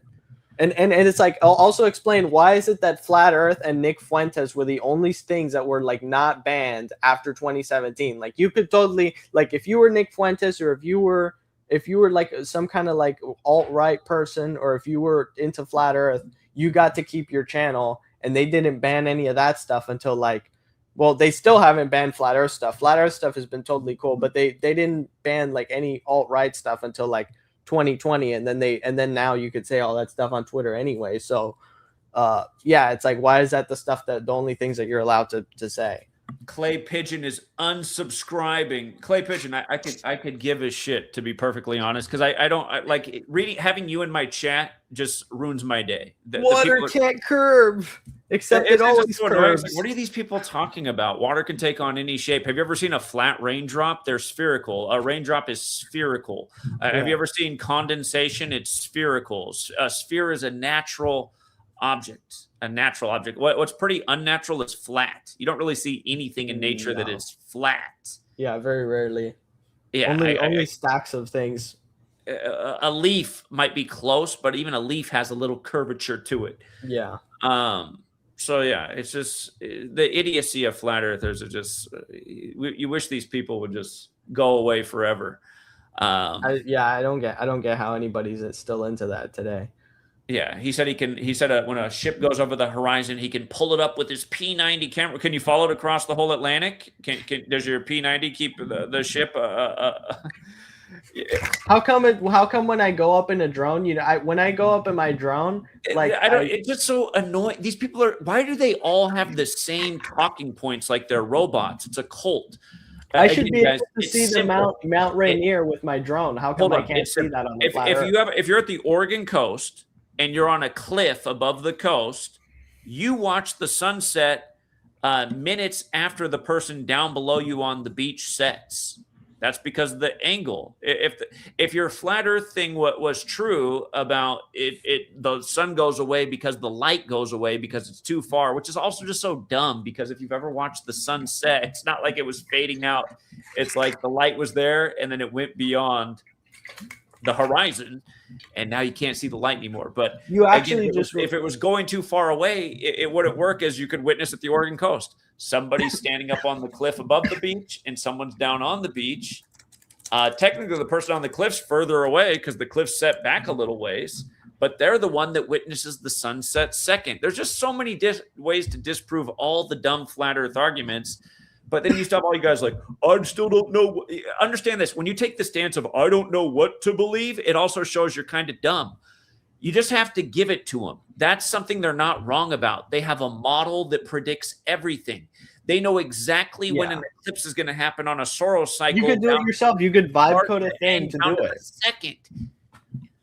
I mean, you guys, their model works. Their model is based on a spherical object rotating, making one rotation a day.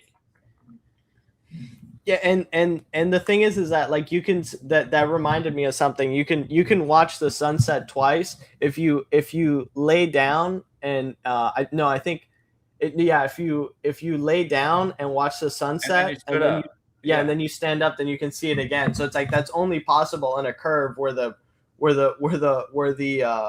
sun is behind the curve and shining the light like that. When the sun goes like that, then the light goes up. So it's By like, the way, why didn't this retard call in when I told him to call in with all of his dumb stuff? He said, I don't understand the physics of water, which is funny because he's there saying that gravity is false, which is a major premise in physics. That doesn't. Just flat earthers are just so annoying. You don't understand the physics of water. You believe in the Freemason gravity. Well, they say buoyancy, but buoyancy doesn't exist in zero gravity anyway. So that doesn't even it doesn't even make sense. Buoyancy only matters. I hate listening to flat earthers. They're all so dumb. You believe in gravity, but a butterfly can fly? It's like, listen how dumb that sounds. Well, a butterfly can't fly in a vacuum. Well, a butterfly's, the way its body's built, gives it the ability to fly. If it stops flapping its wings, it falls to the ground, just like everything else. Or if there's no air, then the butterfly can't fly. Listen, I can imitate all the flat Earth retards because I've been and listening the for over other a thing decade. that they say is, oh, So how you can think when you think water drops flying into the air, they can overpower this all-powerful gravity? It's like, what are you gravity's even, not that what are strong you of a saying? force. The water drop goes up in the air and then it comes back down. What are you saying? Yeah, and the other thing that they say is that they say like how can a vacuum be next to air? Like how does the atmosphere They think a vacuum of space means there's a Hoover up there. There's a big Hoover. That's what they think. They're retards. But the thing is that it's like, how do you explain that the air pressure is less at the top of a mountain and then more at the bottom? It's like, how does the air not just get sucked up to the top of the vacuum? How do they explain that? You know, it's like their arguments like may fall under like the most like tiny scrutiny, like just anything like this, just the smallest thing just completely destroys their argument. Meanwhile, like our stuff, it's like you just put in the thing that they emphasize in the news headline, and then it just matches up completely correctly, exactly with the thing every single time. Like you said, it's like a jar with 100 names in it. It's like, what's the likelihood that each time that you take out? What's that? No, it's like a jar with 200 names in it. What's the likelihood that when you pick a random name, it's going to be yours every single time? It's like that's exactly what all these headlines in the news are. And then when you try to apply it to like anything else that's not the national news or the fake history or whatever, then all of a sudden it loses all of its predictive power. Like that doesn't like people aren't even able to understand that. And also people just, I think also just the reason a lot of people don't get gematria is like they don't understand that gematria is like a fourth dimension. It's also the same reason that people don't get gematria is the same reason they fall for the flat earth thing, because they're retarded. It's like you have to be a little bit smarter than retarded to understand gematria, but you see retards just fall into the flat earth thing because it kind of goes with being retarded. Yeah, everything looks pretty flat to me. How come I can't see the curvature from here? It's just these people are so dumb. They lack perspective. They lack intelligence, critical thinking, everything. Yeah. Anyway, and none of them want to come on here. They just want to sit in the comment section and keep their flat Earth cult member lines. Yeah, they don't want to debate. And the thing is that when you do debate them, they just like you debunk them on a point, and then they just immediately move on and throw something else. Move on to their next retarded thought. Yeah, that's what they do. And then the thing is that they say, oh, NASA fakes this thing or that. It's like whether NASA fakes something or not doesn't prove anything. Like right, it doesn't have anything to do with the shape of the Earth. It has to do with justifying the $70 million a day budget. Yeah, exactly. It's like, oh, what do you think that they're going to do? Do you think that they're going to send a thing into space, or do you think that they're going to get a green screen and fake it for fucking $15 because somebody could just do that? It's like, and collect the 80 million. It's like, I mean, these people are just like with the masks on TV, like with Biden and the people in the mask. It's like, of all these people, it's like, obviously they're like, you can buy a silicone mask that's like super realistic for like $500. So it's like, of course, the people on TV are just gonna, like it's cheaper to just like give someone a mask and like not fly that guy into the studio for $5,000. It's like obviously they're gonna do that. So it's like people it's just, and then the other thing also is that, like, it's the other thing with Americans, it's like they think that it's so far-fetched that, you know, people would get sacrificed or whatever. Oh, they wouldn't kill someone. Meanwhile, like, they literally killed 500,000 Iraqi kids with like the sanctions in the 90s. And I forgot who had the secretary or whoever was in charge that made that decision. She said that she didn't regret it at all. So it's like, these people kill 500,000 kids, but then them sacrificing someone is far-fetched. They wouldn't kill, like, they wouldn't murder someone, but they would kill they'd kill 1 million people overseas, but they wouldn't like sacrifice one person. Like, that doesn't, like, people are just brain dead. By the way, flat earthers, you could use the AI this way. I just went to ChatGPT and I typed in the top 10 flat earth claims. And again, I mean, it really does give you a pretty easy debunk of all the flat earth cult member talking points. And again, I mean, and let's ask the AI right now, is gematria in English? It's good. I know what the answer is going to be. I asked ChatGPT what are the top 10 flat earth talking points, and it seems pretty accurate from tying this bill. The number one most common claim is the horizon always looks flat. And it says, you know, the reason that what they're not taking into account is that the earth is enormous and it is hard to witness the curvature from where you're standing on the ground. And this is something that a lot of flat earthers struggle with. And again, that's a sign of just not very bright. Yeah. I mean, I drove from number Dallas. 2 flat earth talking point. This is correct. Water always finds its level. You always hear him saying this. Water always finds its level. It's Yeah. like, yeah. Again, you throw out the whole gravity thing. It's hard to argue with you, but there is a force that drives everything to the center of the earth. That seems pretty obvious. And I've heard flat earthers say before, it's not gravity. It's just up and down. Up and down. And then you go to up and down. There is no up and down. What does that even mean? Say to them, I say, okay, so what keeps the sun and the moon up then? And they go, I don't know. I don't know. It's like, you guys just pull shit out of your ass. And then when somebody gives you an explanation, you say, I don't believe it. I don't need to know that, because if I knew that, then that would interfere with what I think. It's just really dumb people.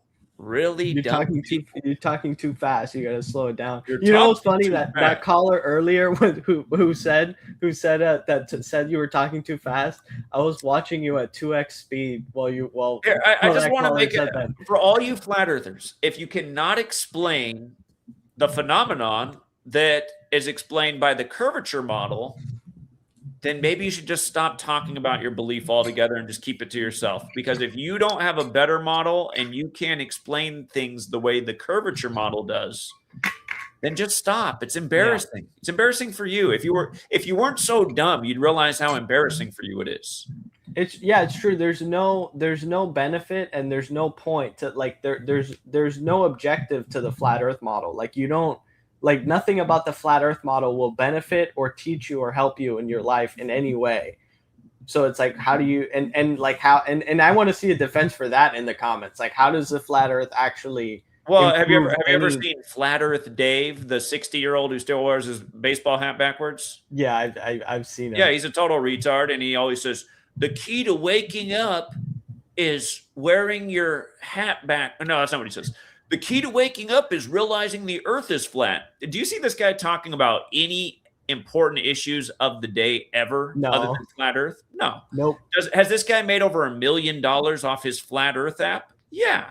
So again, keep in mind, Flat Earth Dave is a little bit ooish too.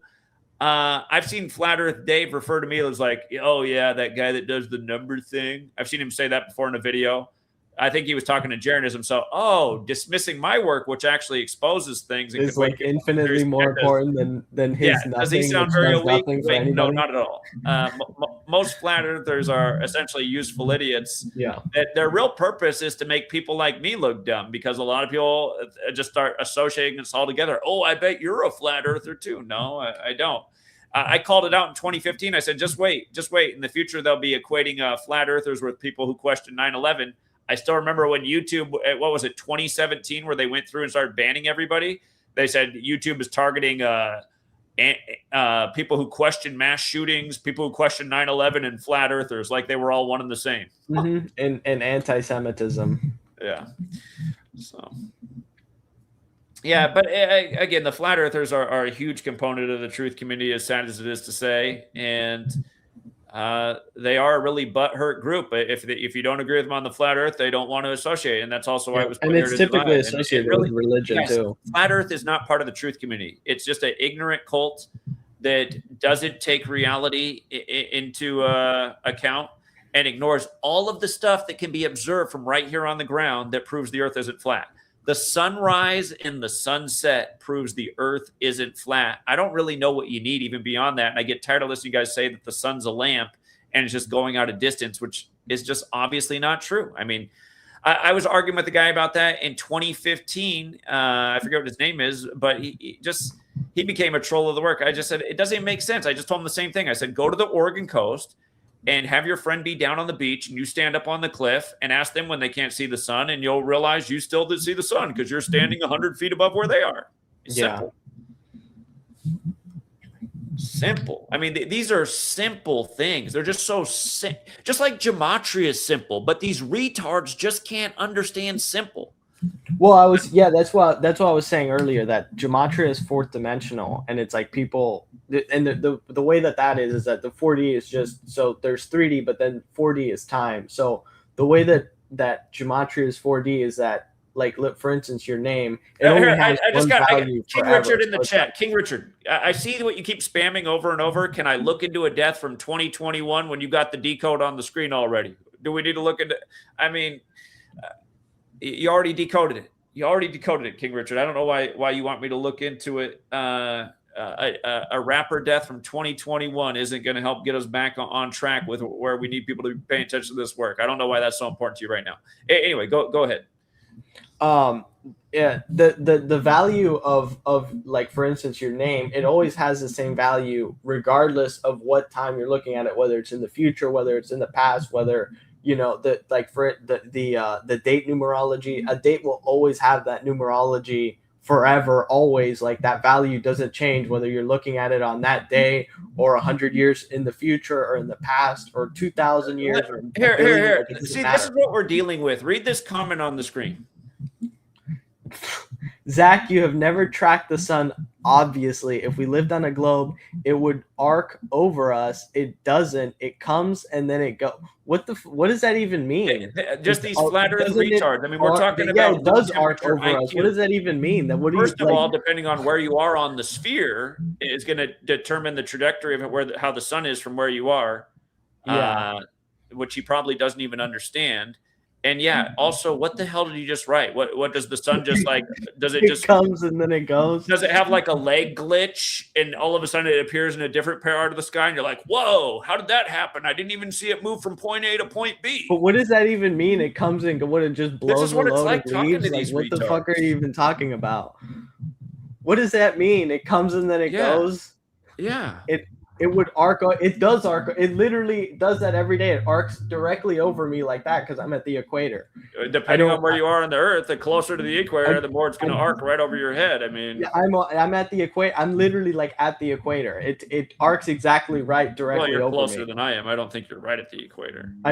Well, South Florida, it's like pretty. It's like it's like pretty much directly above you, in the sky. This is just insane. What does that even mean? It comes in and then it goes. Is there a follow-up to that? I want to know what it comes and then it goes means. Did it go for milk and it didn't come back? Here's his follow-up. Flat Matt, why don't you come in and explain what you mean? We couldn't understand the very basic shit that he wrote. Well, if he wants to come on and explain it, I mean, the links he can. You can't convince an idiot they're an idiot. You know, I mean, that's also a rule of this world, and that's what it is with flat earthers. That's what you realize. I mean, after what's been going on for over a decade, and these people are still regurgitating the same false ideas. Did you know NASA means Hebrew and deceive? It no, doesn't. I didn't, because it doesn't. No, I didn't know that. Can you show me where NASA equals deceive in Hebrew? Because you can't. They just regurgitate whatever they hear. It's just crazy. Yeah, and the thing is that a lot of those translations are also just like those translators are AI LLMs, like, and they have been for the whole time, and sometimes they hallucinate. So like those translations don't really like and you see that they change. Like that doesn't really mean anything. You can't really prove anything with that. Those Google translations are pretty unreliable. My daughter, she must be making up. I guess she didn't sleep as well on this trip because she keeps getting up and then just falling back asleep. I've never seen her do this before. Huh. I've been doing that the past few days too. I've been pretty tired. Vacation took it out of her.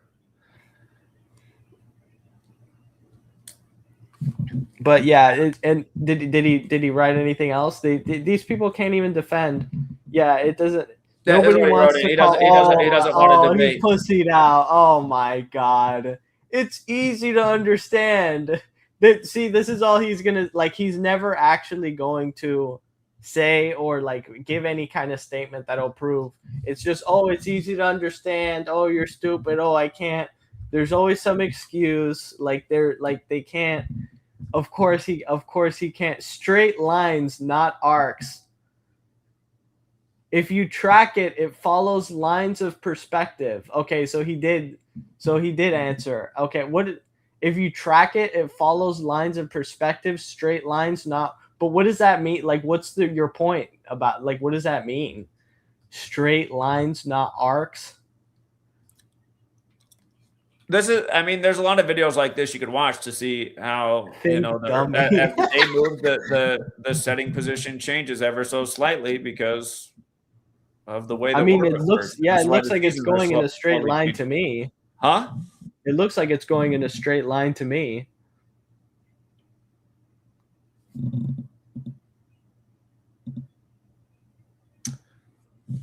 Yeah, it's going in a straight line. I mean, that's just the final setting point, but you can just see day by day the position changed slightly over the course of a year. It changes quite a bit. That's why it's interesting how a lot of people just are so unaware of how much different the relationship with the sun can be depending on where you live on the earth. When people come up from Southern California, they're blown away in the summer who've never been up to the northern part of the United States. Like, man, it stays bright out here late at night. Yeah. It's because of the position of the earth relative to the sun this time of year. But the same is also true in the winter, but it's the opposite. Where the days are a lot longer in the north, they're a lot shorter in the winter. Thus why when you get to a place like Alaska, the winter and summer solstice, they got almost 24/7 sun at one point in the summer, and then they almost have 24/7 darkness for a long point in the year. I don't know what it is with flat earthers that they don't get about this. That could never happen on their flat earth map. Yeah. So that's the winter and summer solstice. Yeah, they don't have any explanation for that. Yeah. And they don't have any like. Also, what's the explanation for the eclipse? Yeah, they don't have an explanation. Because it's like some people, like not everybody witnesses the eclipse. Only some people see it. So it's like that's, it's just.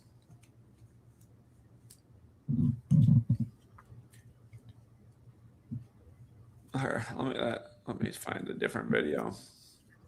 And by the way, all these flat earthers forever were saying that Antarctica is an ice wall. Then a group of flat earthers go down there and document the 24-hour sun, and they silence. Just act like it didn't happen.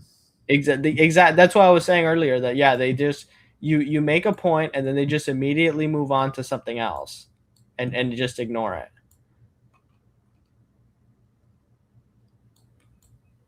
Let me see. I'm gonna see if I can put a nice little video on them in the backdrop.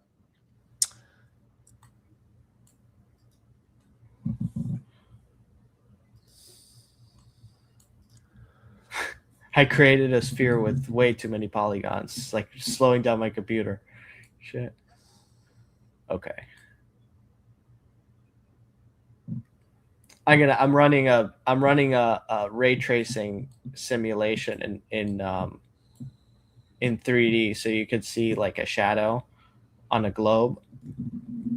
All right, let's see. You know, another thing that flat earthers will often say is if the earth is a sphere, then how come I see the moon sometimes in the daytime? You ever had a flat earther say that to you? What was it again? Well, they'll just ask dumb questions that show that they haven't studied anything.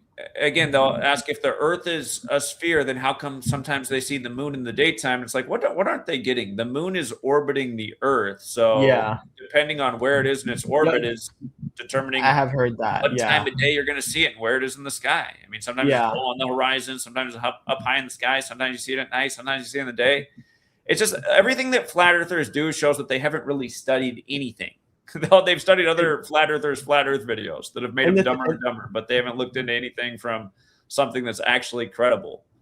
And the thing is that when that happens, it's like, why is it that people on the other side of the world don't see the moon? And I hate listening to this shit too. The Jesuits told you the earth is round. No, they didn't. No, they didn't. Oh, that's what I wanted to say. The thing with geocentrism and heliocentrism, geocentrism is not that the earth is flat. Geocentrism is that the earth is at the center of the universe. Right. But and it's based on a heliocentrism spherical model is that the too. sun Right. is at the center of the universe. Right. It has nothing to do with the shape of the earth. Again, just They're both dumb people that just always talking and just dumb.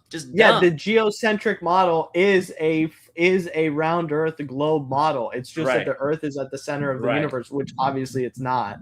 But you know, and obviously the sun is at the center of the universe either. It's just the center of the solar system. But you know, that's what that belief is. So it's like they don't even know what they're talking about. But I had the AI gave the output. So I asked it, is gematria in English? I asked Quen 3.7 Max, which currently is like basically like Claude Opus level. It performs in benchmarks, pretty much the smartest one. Yes, English gematria exists and is widely used today, but it is a modern adaptation of the original system. So yeah, of course it is. And it how English gematria works, because the English language uses the Latin alphabet, which has no inherent numerical value in Arabic numerals. English gematria requires assigning numbers to letters artificially. Over time, numerologists and esoteric practitioners have created several ciphers or systems for English gematria. The most common include ordinal simple gematria, the most straightforward method. Letters are numbered sequentially. A is 1, B is 2, C is 3, Z is 26. Example, cat is 3 plus 1 plus 20 equals 24. Reduction, Pythagorean gematria. Numbers are reduced to single digits. A is 1, 1, JR. I don't think I formatted this right. Sumerian, yeah, is this I can't read this. And then Sumerian gematria, the system multiplies the ordinal value by 6. English Kabbalah, this method assigns a numerical value of the Hebrew alphabet to the corresponding English letters. So yeah, it has it all here. Today, English gematria is incredibly popular in the modern usages, numerology and the occult, used for divination, understanding personality traits, or finding spiritual syncs. Internet culture and conspiracies, cryptography and puzzles. So obviously, yeah, it is used. It does exist. So it's like I don't get where this argument that like somehow it's not in English or whatever comes from. Well, I mean, it comes from cuts. Then Keith comes in here, who's a flat earther, and says the real model is the catastrophist model, and this isn't even relating to the shape of the Earth. I mean, God. What is that? What you're putting on the screen? No, this is just an explanation of the way the sun operates with the Earth, depending on where you are, but.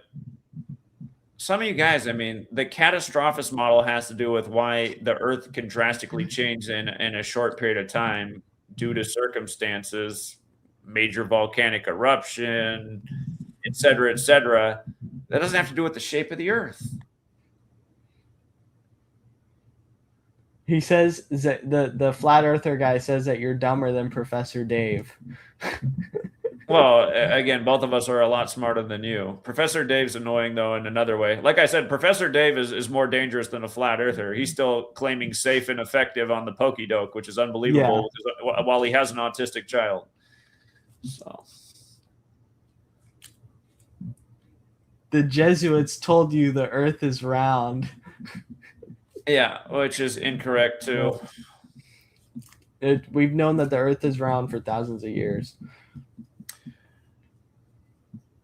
Maybe the flat earthers have been staring at the sun a bit too long.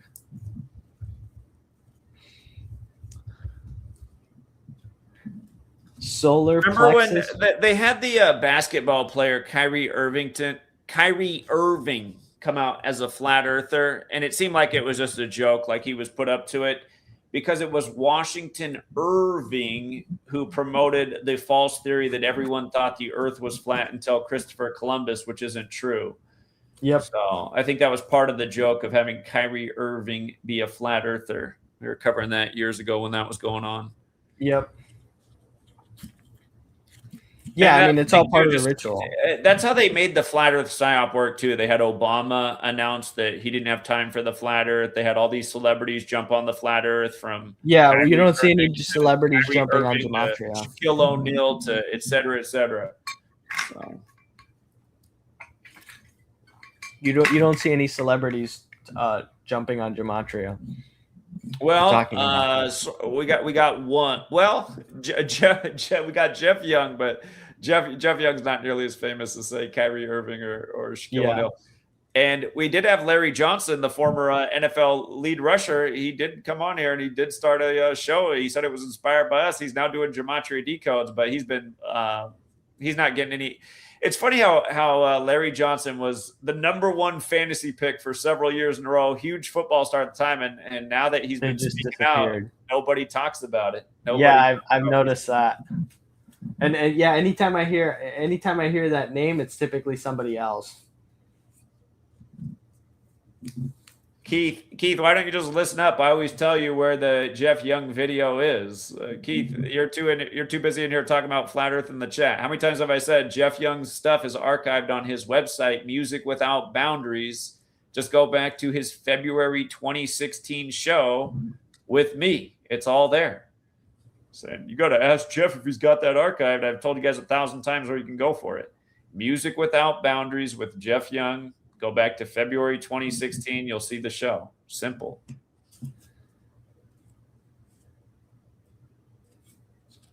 You couldn't find it? Earth was so dumb in 2014 that they wanted us to fall for it to make truthers look crazy. I agree 100%.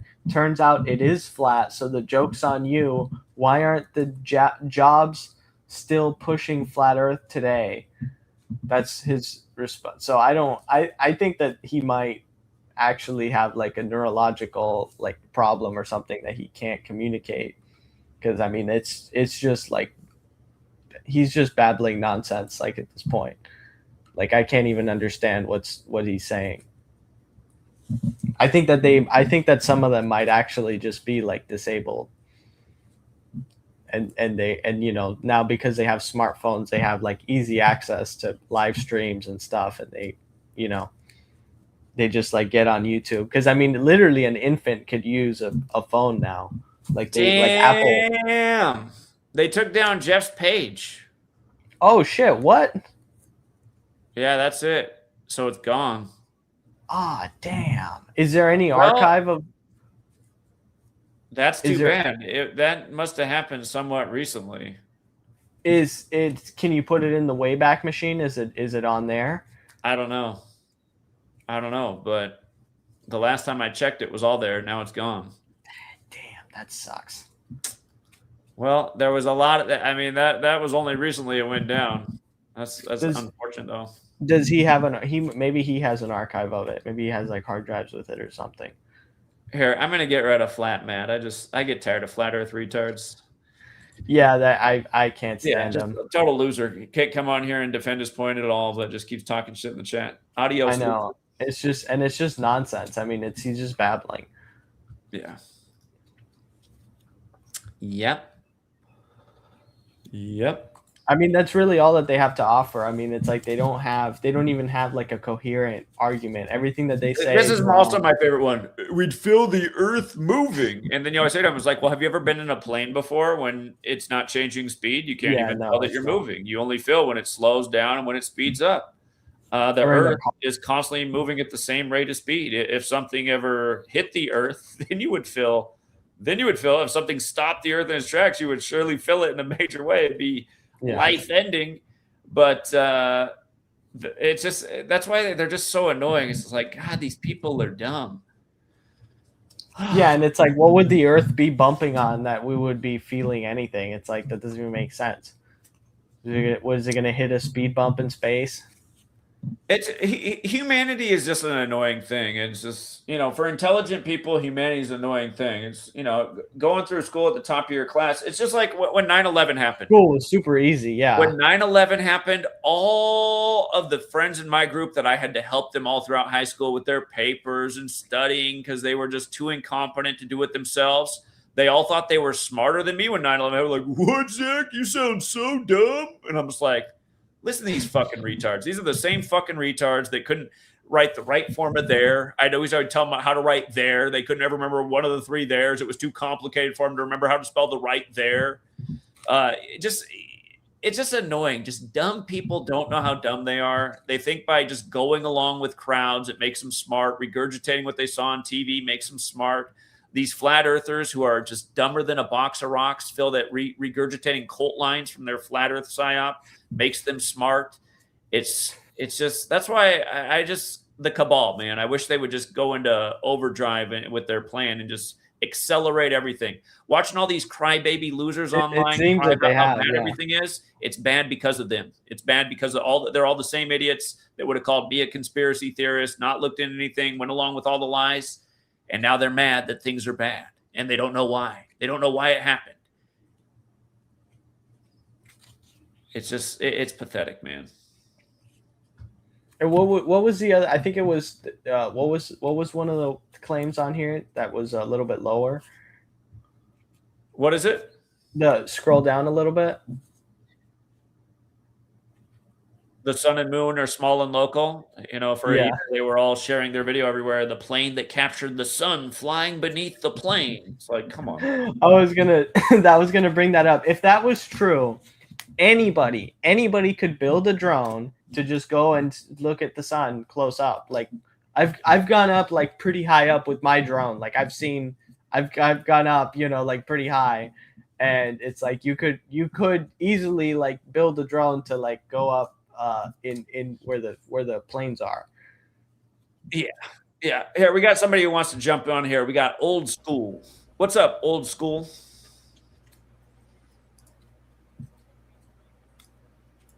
Old School, can you hear us?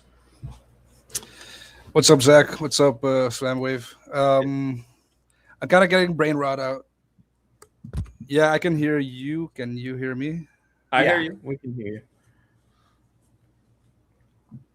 We can hear you. Can you hear us? I don't think he can hear us. Hold on. Let me mute the. Okay. I wanted to talk about something else. I think I heard you say something about September 18th yesterday or the day before, Zach, but I can't remember about what. It's the CIA's birthday. But I noticed that's the date that Black Sabbath put out their Paranoid album, and that with the War Pigs on it. And that's going to be 56 years old on September 18th, that record. Can you hear me? And I checked the date numerology on that. It's basically 74, 38, 20, 54. And it also leaves 74 days left in the year. So I'm guessing that's going to be a pretty significant date about something happening. Can you hear me? He can't hear me. Yeah.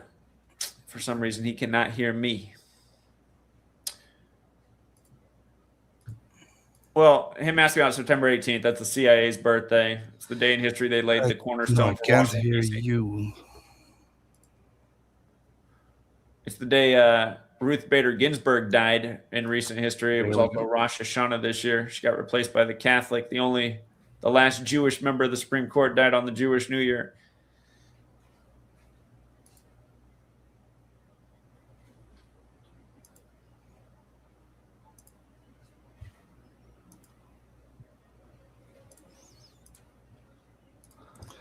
All right, I think I fixed my audio. Can you hear me now? Yeah, I can hear you now.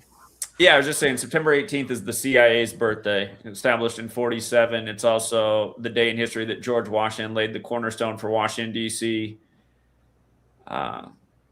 There's been a lot of high rituals on September 18th over the years, including the death of Ruth Bader Ginsburg.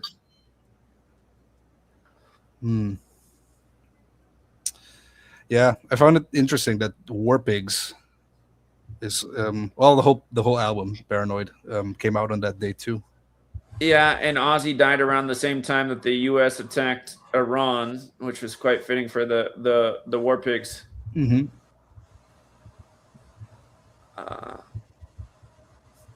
Was there anything else you want to share? No, just that. All right. Well, appreciate that, old school. Thank you. All right. Take care, Ben. All right, take care. The fact there's a cyclical event every 138 years on the 138th day of the year and it isn't of interest is wild. Show me what these events are every 138 years on the 138th day. Remember, the Jesuits celebrate their birthday August 15th, the day leaving 138 days left in the year. The Misfits have the song "We Are 138." You know, right now we got Mr. 138, Donald Trump and Federal 138. It's a number that comes up in the ritual. But what are these events that happen every 138 years on the 138th day? Let me see if the AI is aware of this research. Let's see what it says for it. What are the significant events that have happened every 138 years on the 138th day? I know the guy that goes around promoting this theory is also clueless about the Jesuits and says we live in a simulation. Also a former ex-con who has never lost his channel, like a lot of these other ex-con disinformation agents out here. Let me see what comes up. Keith, if you want to come on and tell me about. I'm back. Okay. Do you know what these events are that happen every 138 years on the 138th day? Oh, what was it? I just. The comments on the screen. The fact there's a cyclical event every 138 years on the 138th day of the year, and it isn't of interest is wild. What's the event?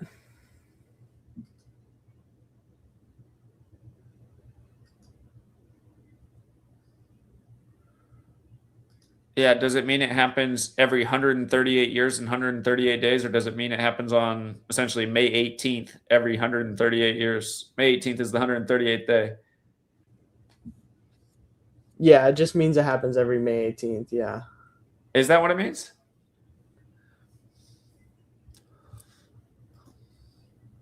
I guess in the leap year it'd be May 17th. Yeah, I guess. All right, I'll drop the link again. Yeah, I want to hear what these significant events are.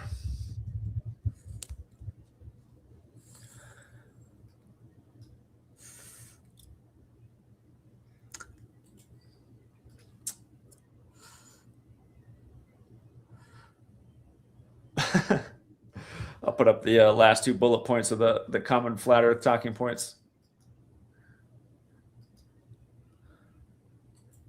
Well, I have never seen the AI take so long to respond to a question, so we'll see what it's going to come up with here. Seems to be stumped right now. It shows it's searching like a million different websites, thinking. So this is how it works. It runs through all these websites. Yeah, you can set that stuff up locally that you can that it can search websites. Yeah, I'm aware that I can ask ChatGPT to use a certain reference website if I want for the question. You can use there's something called obliterated models where it does something to the model. This is on local ones, not like the cloud ones like ChatGPT, where it can't refuse. It gets rid of refusals. So it'll force it to answer like any question. So like it'll say how to do illegal stuff. Like it'll just, I mean, it's legal to have, but like it'll it'll do anything. So you can have here's it do Keith. Here's conspiracy Keith stuff. who left the comment. Let's see what he's got. What's up, Keith? What's up, man? Yeah, The book I'm reading right now is called The World on Fire: A Strange and Awful History by Marat Halstead, and this is about Martinique in 1902. But I don't know. They're all documented. You just got to find the books. So the guy they happen to do like a side stand sonar like 2 weeks. Well, before. hold on. Let's clarify something. So every 138 years from what start point? So just every 138 years from any year. So if we went back to 1888, since 5239 BC of our current calendar. So the engineer David Davidson in the 1800s, he said that the pyramid was a calendar moving forward and backward in time. He said he didn't know why, but he said it started at 5239 BC and ended in 2045 AD. you're saying the year so fast I can't even hear what you're saying. What year? The last one was 1902. The book that I was talking about was. What's the start point? Is what I'm asking you. 5239 BC. 5239 BC. Okay. That's when the beginning of the written historical record actually starts. Okay. Allegedly, or in my opinion, whatever you want to fucking say.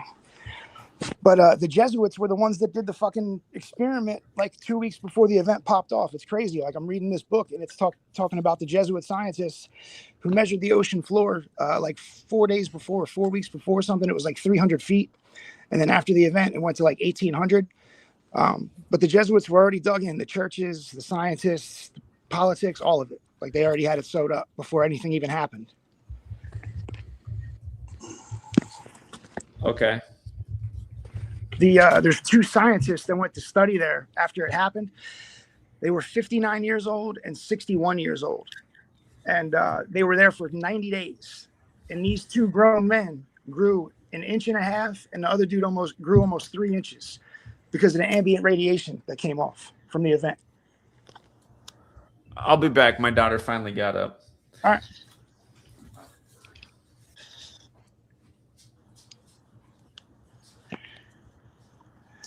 And my only point was, if this event is happening every 138 years on the 138th day of the year, it's all the same shit that Zach always talks about. Like we live in a loop. But with this, it's like almost like a reset that they use, like timing it with 2040 and the sixth seal. So if the last one was 1902, the next one's supposed to be 2040. The first seal was COVID with the jabs and everything. And then the second seal was 2024. It was the Greek translation is small arms and daggers. The next one's 2028, which is a food shortage, 2032, 2036, and then 2040 is the sixth seal, and that's the first one that's not done by man, allegedly. But my point was, with the 138-year thing, this implies some kind of simulation. We don't have a good word for it, a better word than simulation, but these events are documented, and we can set our watch to it. This implies some sort of simulation. So once I got to there, flat Earth, round Earth, neither of them makes sense, because if this isn't a physical reality, they don't have a model that fits either one of them. So this not. Well, I mean, our reality is just like a projection of realities that are above. Right. So just because you can get stabbed or shot and get hurt doesn't mean that this is a physical reality. And as long as that's the case, that's how we can have events like Herodotus talks about, where the sun retrograded 10 degrees. It's like stacked. It's like a bunch of stuff stacked together. So it's our dimensions just as real as other, like everything like reverberates between each other, like everything's entangled together. No, I understand. Between the dimensions. That's why I always wanted to try to fucking just draw a tighter line on like where the mischief begins and where the nature of reality sets in. Like, it's like impossible to pinpoint, because obviously they're fucking with every game, every sporting event, everything. It's just, I'm just saying that you can go back to the beginning of written history, 5239 BC, and we see the same gematria shit. So it's like the AI has been here since Jump Street somehow. I don't know. That doesn't make any fucking sense to me either. And again, I say AI and simulation for lack of better words. Like, if you live up north, like I could go out on the thing in New York City and go 50, 60 miles out, and I can see the Statue of Liberty on a clear day. That should be absolutely impossible. It's like almost 1,000 feet of spherical drop that it's supposed to be, but you can see it with your naked eye. So none of the models fit, flat or round. Well, I mean, that doesn't really. You can easily see that from far away. No, but you're not supposed to be able to, according to the math. If you want to use the math that they give us, 50, 60 miles out should not be like something that you can see with your naked eye. Same thing with the bridge in China. Not if there's a flat. Not if it's flat. That bridge not in if China. There's like water. That bridge in China is 122 miles long. There isn't a bit of fucking curve or anything, and it's 122 miles. Well, So, the but curve, again, the I'm saying curve that is. I mean, 120 miles isn't that much. 120 miles without distortion to see it from end to end. You can see from one Well, end of the there is bridge to the other. distortion. No, but there's not. The bridge is flat. You can see it. There's photos of it everywhere. You shouldn't be able to go 122 miles and not see any curve. Well, the curve is you see it this way. You can't see it like this. You see it that way. I'm not sure what you mean. When you're on the bridge, you see when you see the curve, the only way that you can see it is the space in between you and so like if it's what was it 120 miles? Yeah, the bridge is 122 miles long. Like the math isn't even close, dude. Like it's not even So close. there would be like 20 or 30, 40 feet of elevation. Yeah, I mean, again, you can see, they're not shy about putting out the photos. Like, and again, I put those 5 proofs in the chat. Mickelson, Morley, this is all stuff between like 1850 and 1925. But these guys proved a fixed location, Mickelson and Morley.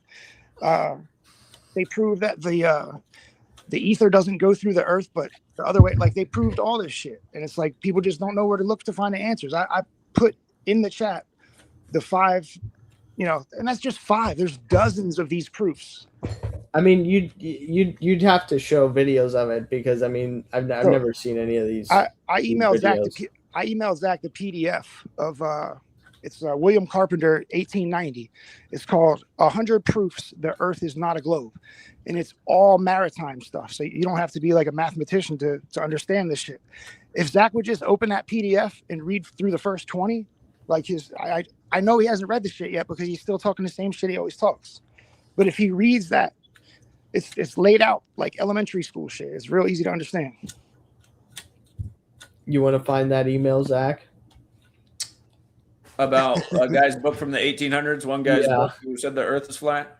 Yeah. Nah, all he said 100 proofs that the Earth is not a globe. That's all he said. Okay. So he had it all figured out, all the models. He had all the eclipses down to the second mapped out months in advance. Yeah, and this is crazy because all the stuff in there, it's not stuff that you and I would think of. Oh, this is going to prove round or flat. It's all maritime stuff.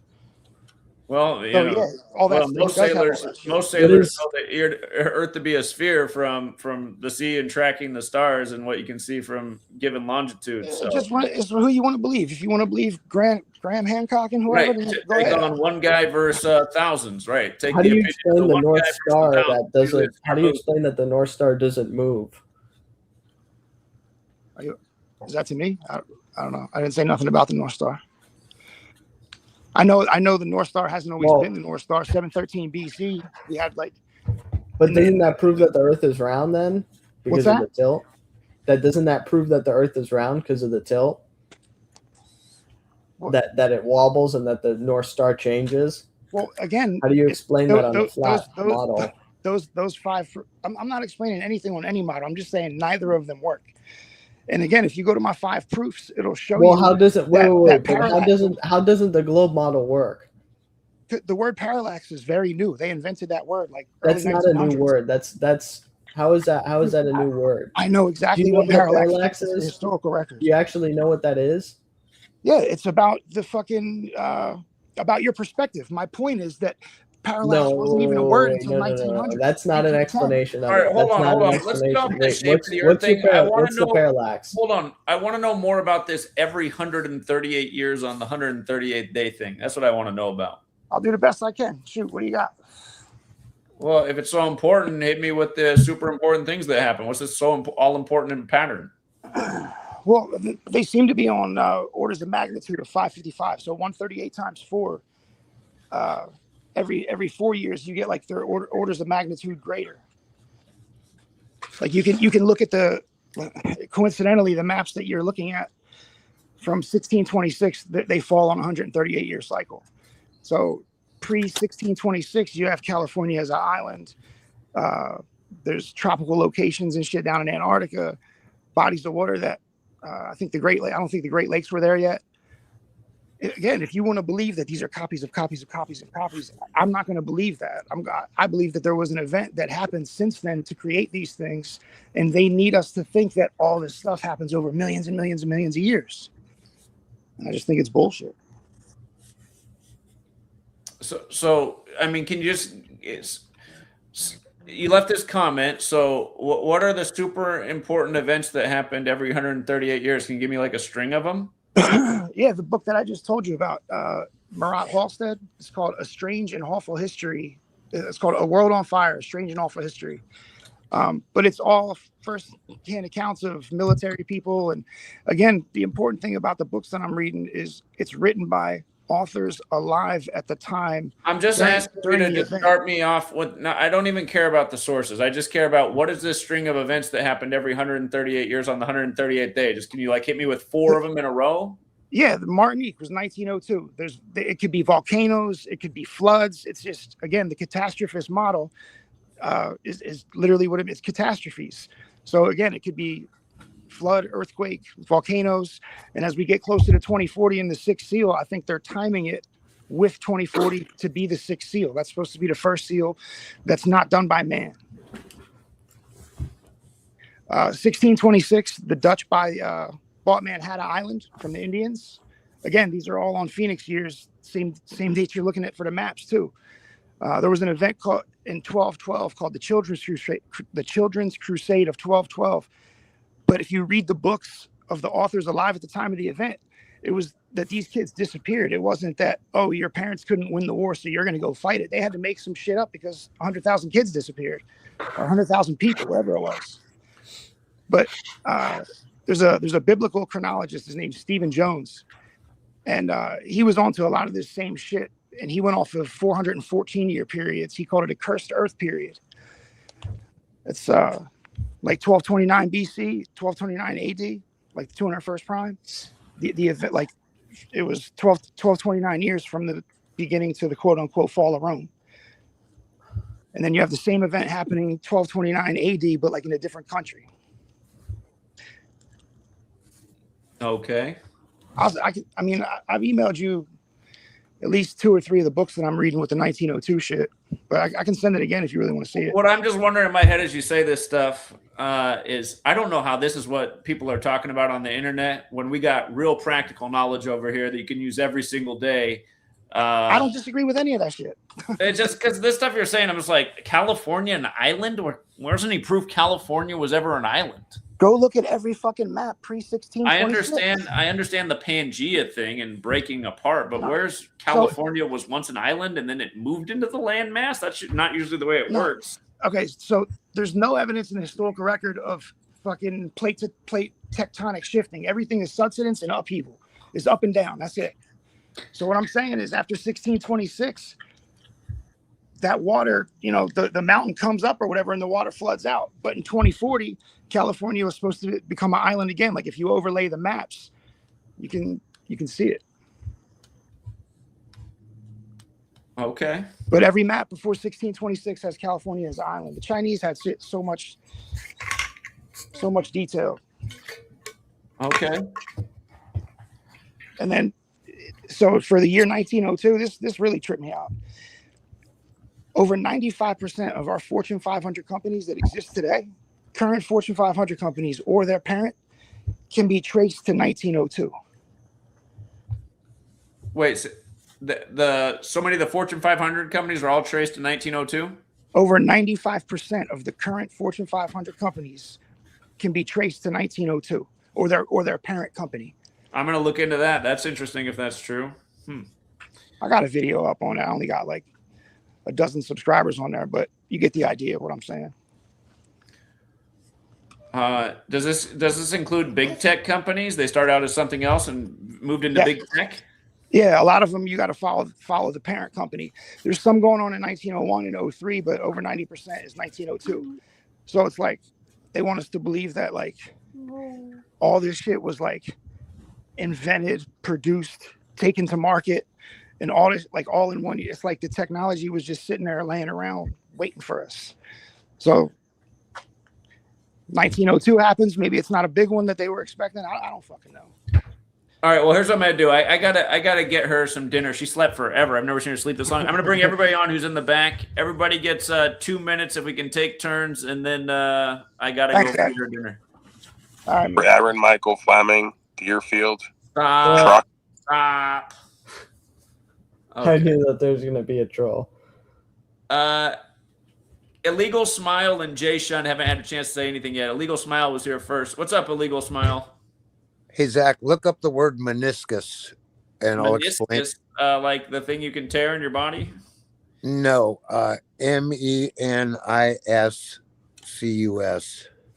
Okay. My hands are full right now. Where are we going with this? What you do is you just take a clear glass of water and set it on your table and then look through it on the side, and you will see that the center is higher than the outside. This is a test that we do in the concrete industry to test the air in the concrete. We throw a bucket of concrete, and then we put a measurable amount of water, and then we shake it up real good and get all the air out of it, and the water drops. But we're not allowed to take that measurement at the edge of the cylinder. We're only allowed to take the measurement at the center, because the center is higher, and you will see that even in a glass of water. You'll see it's 1/8 of an inch or a 1/16 of an inch higher, just in a 6-inch round glass of water. Are you debunking the water always finds its level argument? Oh, well, water will go downhill, but when it stops, it takes the shape of the earth. And that is, it's higher in the center than it is on the outside. And anybody in the whole world can do that with just a glass of water at their kitchen table. They don't even got to go outside. Just take a glass of water, put measurements on the outside of the glass, look through the glass from the side of the glass, and you will see that the water is higher in the top. It's right there in front of your face. There you go. A good experiment for all the flat earthers. Yeah, and if you look up that word meniscus, it explains it real clearly. Okay. And that's why in the code it says, take the measurement from the meniscus. Good one. I appreciate that. Okay, that's it, man. Thanks, Illegal Smile. Have a good one. All right, bye. All right, Jay Shun. Hey, Zach, I think we should test the meniscus from a glass of whiskey bourbon that I poured on my show of cakes. You're going to have to accept that the Phoenix event is incoming in 2040 and 2046. In fact, the moon was not visible until 4029. That's what all the books down in my cellar at the prison told me. And then, you think you're going to escape this Phoenix event? There ain't no underground bunker you can go to where you're going to be spared, Zach. Everybody you know, in every town, every city in the United States, we'll have to face the Phoenix. I love it. Is that the year 2046? 2046 is the upcoming Phoenix event. And after the Phoenix event, there's going to be a vapor can or vapor crayon. You can get it at your local kid's store where, you buy your Crayola crayons. It's a vapor crayon. I wrote an illustration with crayons that's going to show what's coming into the next Phoenix event. There's going to be 2040 and 2046. Every 138 years, this simulacrum happens. Oh, I love it, man. I love it. Thank you for calling in today, Archaics. Well, Zach, one day you're going to understand how your gematria is just a part of these Phoenix events. It's not 19-year cycles. It's not what Jefferson talked about with the revolution. He doesn't understand the 138-year cycles on number 138 that's encrypted through all out the pyramids. Well done. Well done. Spot on. Spot on impersonation. Yeah, you're going to have to catch me at the next Archaics meetup where I have my Archaics University. Yeah. I'll see you there. Make sure you donate a lot of money to my whiskey bourbon and Kentucky Fried Chicken fund.